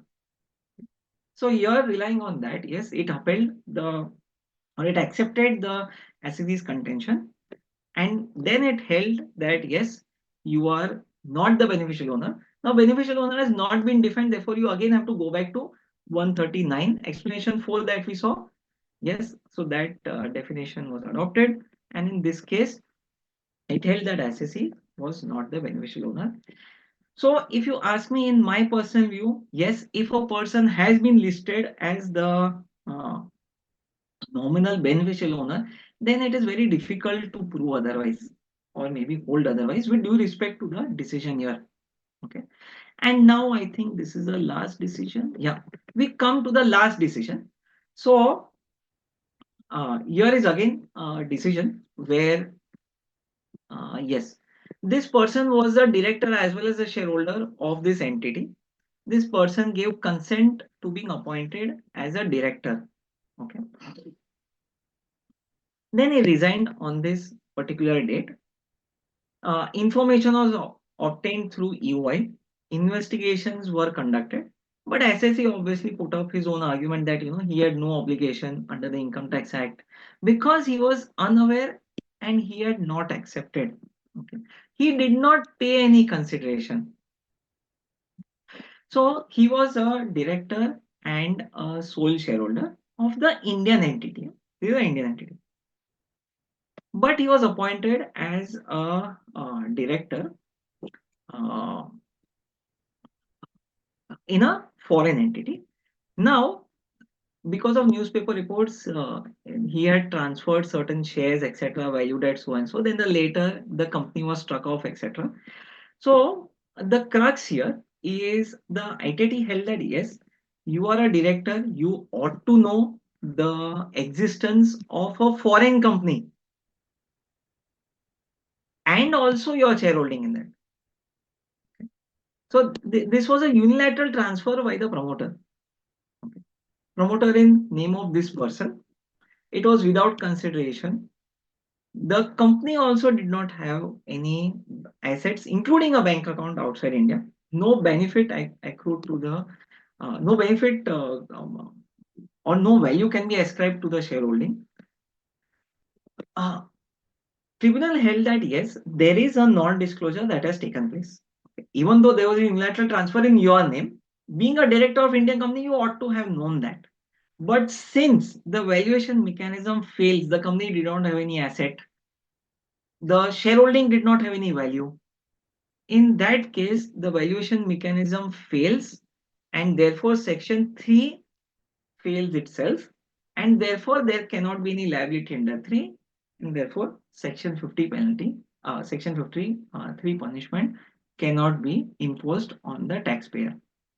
So you can see the breadth of all these decisions. It deals on variety of aspects. One set of decisions simply, deal on whether Schedule FA non-disclosure. One, can you rely on Hindustan Steel Supreme Court decision, whether the situation is genuine or not. Another set of decisions deal with no, irrespective of whether genuinity of the situation, mens rea, etc., penalty can be levied. And then there are other set of decisions for punishment, whether you are the beneficial owner, whether you are not, etc. So these are only some selected decisions that we have taken, which dealt with these, disclosure aspects, not about whether the asset is undisclosed under section, 211, etc. No. So I think I have covered a lot of aspects over the presentation.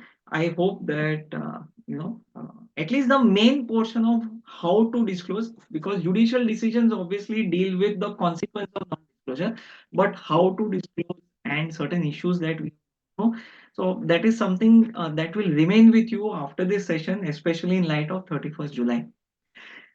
Yes, Deepti, we can take up some questions now if there are. So, Harshal, we are up with the questions, and there are many questions have come from our participants. So, let me start with a reverse order.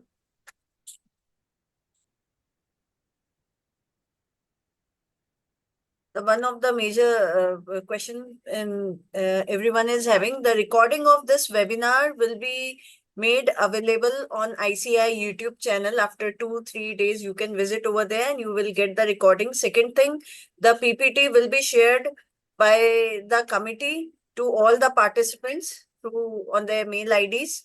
So this 2 queries are resolved. Now coming on to the technical part. The question is, in case of sale of ESOP shares after receiving an employee name, what is the DTAA that we can claim and which supporting document are required to claim DTAA?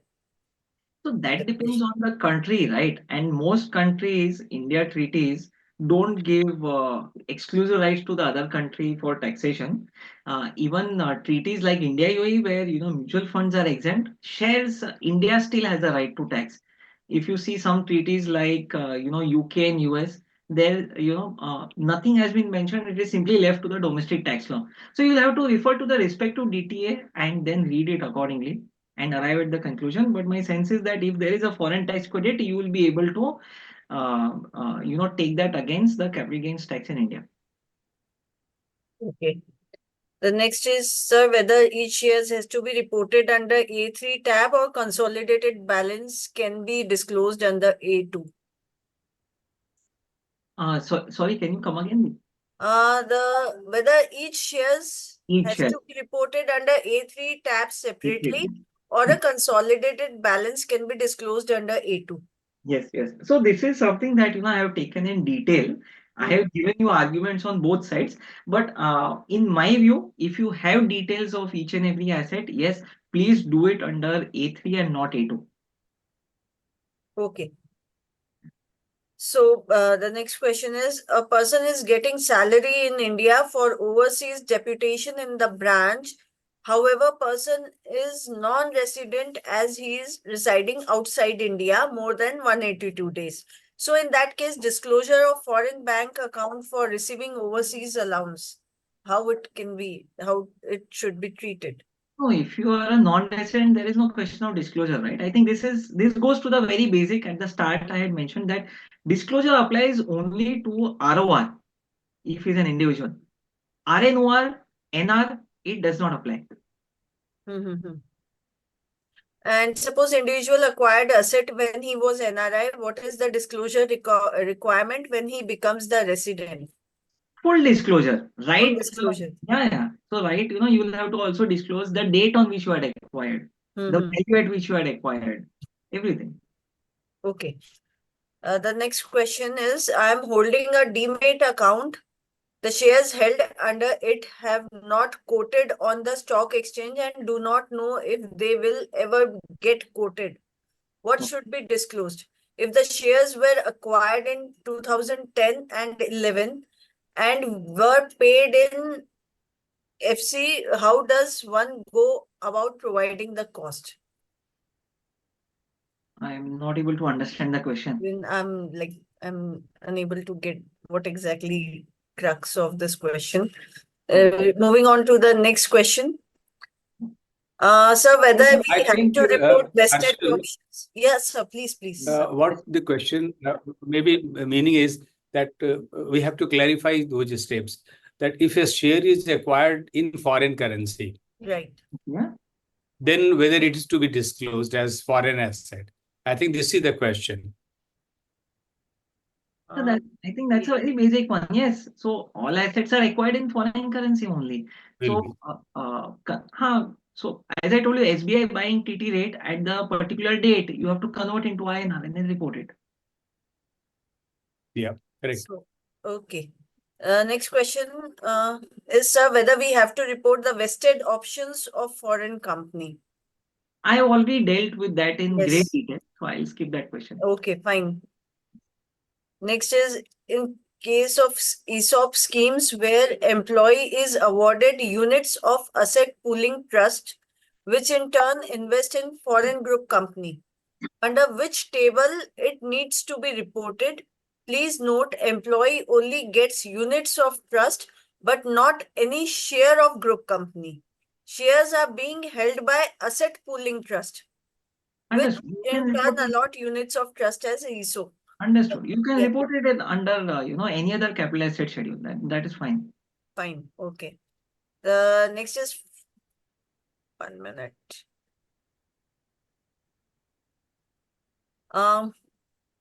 It's been asked in the starting of the presentation. The foreign assets or foreign income has to be disclosed by resident Indian only, or NRI also has to declare. It's been This is again the same question, right? NRIs new don't. question.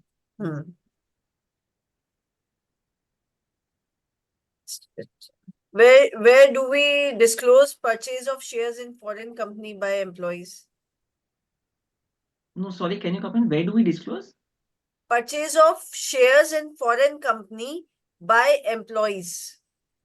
Yeah, so I think this is also something that I've dealt with, right? So it can come under table A3 also, it can come under table B also, and maybe under D also. So I think this categorization conflict, table wise, I think we have dealt in very great detail.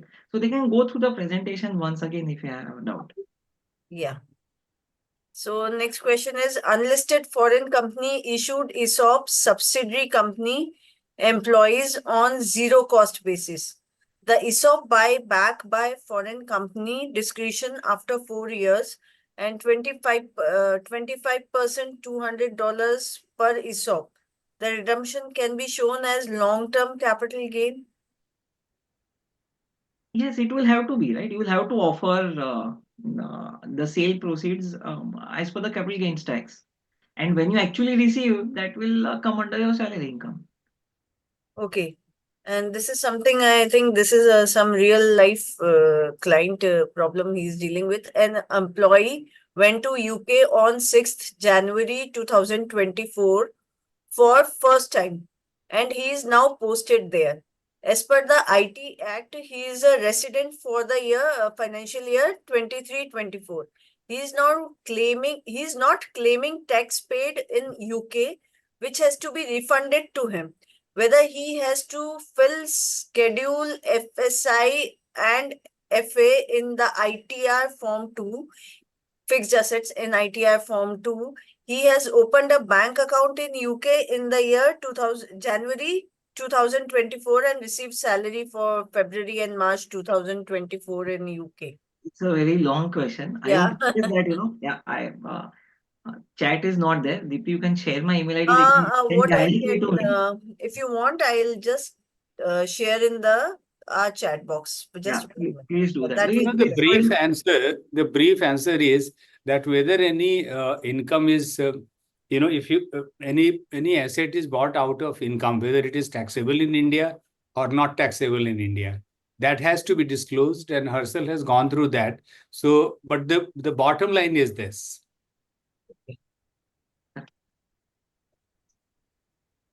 Thank you, sir. Thank you. okay.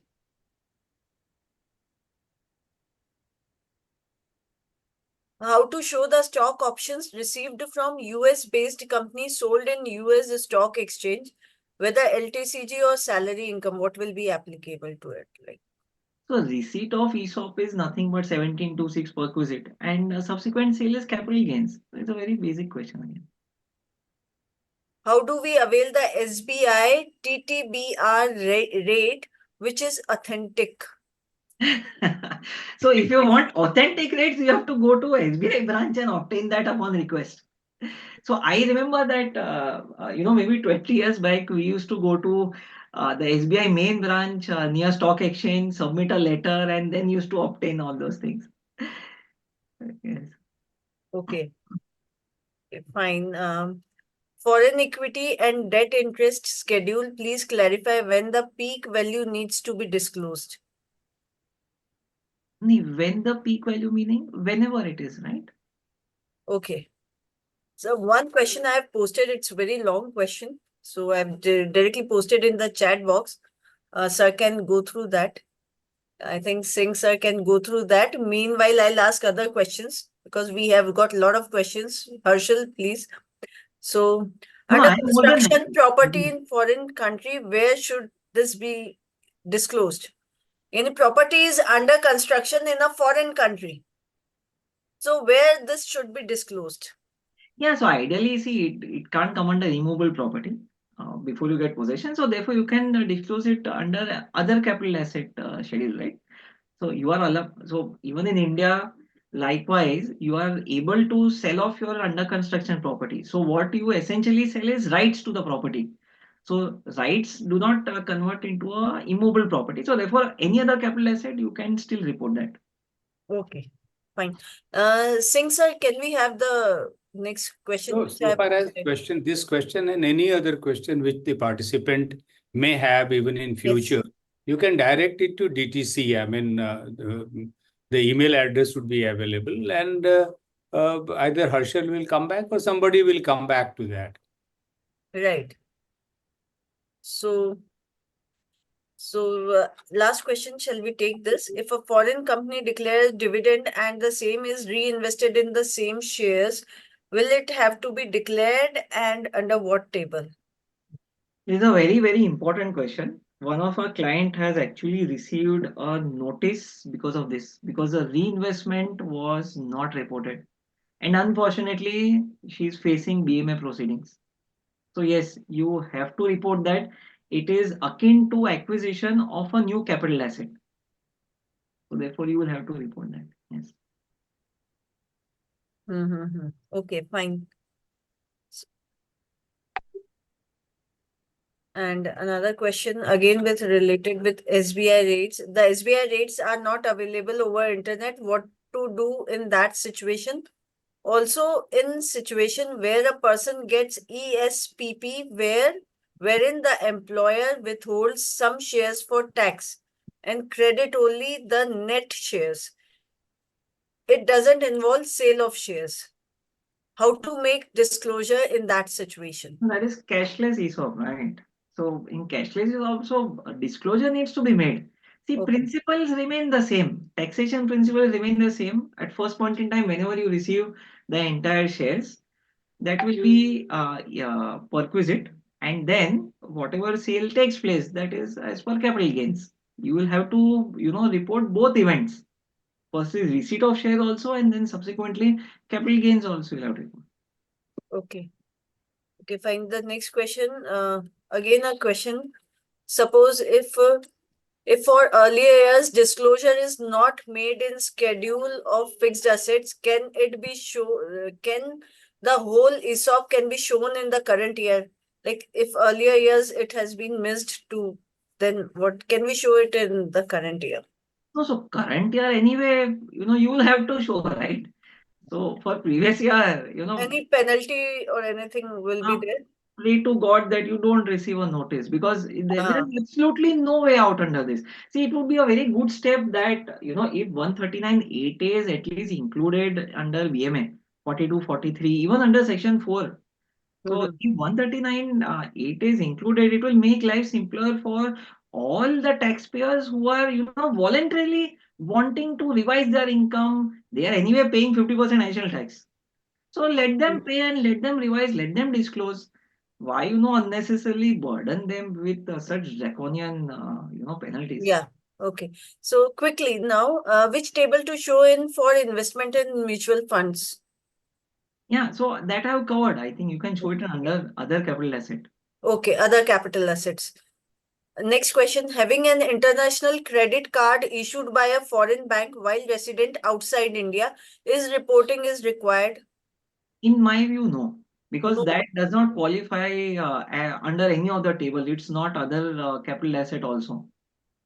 Okay, is there, okay, fine. Next is, if there is overseas provident fund account balances due to previous or current overseas employment not closed so far, so what it should be done, like what treatment should be done? Yeah, that needs to be disclosed, right? See, it all depends on the respective countries' provident fund regulations. So there, so in US you have 401k, etc., IRA accounts, etc. So it depends. If the IRA accounts in turn, obviously they invest in assets. So therefore, you can either disclose specific assets which have been bought from your IRA account, or you can show a consolidated balance under A2 also. So see, at the bottom line is that you have to disclose to the best and maximum extent possible. Okay. So the next question is director sitting fees received from foreign company for attending the same on foreign country by person of resident on India where to disclose what about tax deducted from there. Yeah. Director sitting fees received from a foreign company So where that we had taken up in one of the slides. In any other income that has not been reported in the previous tables, you can show it there. Obviously, tax deducted, you take FTC for that. There is a specific schedule for FTC also. You have to file Form 67, etc. The usual norms that are there. okay.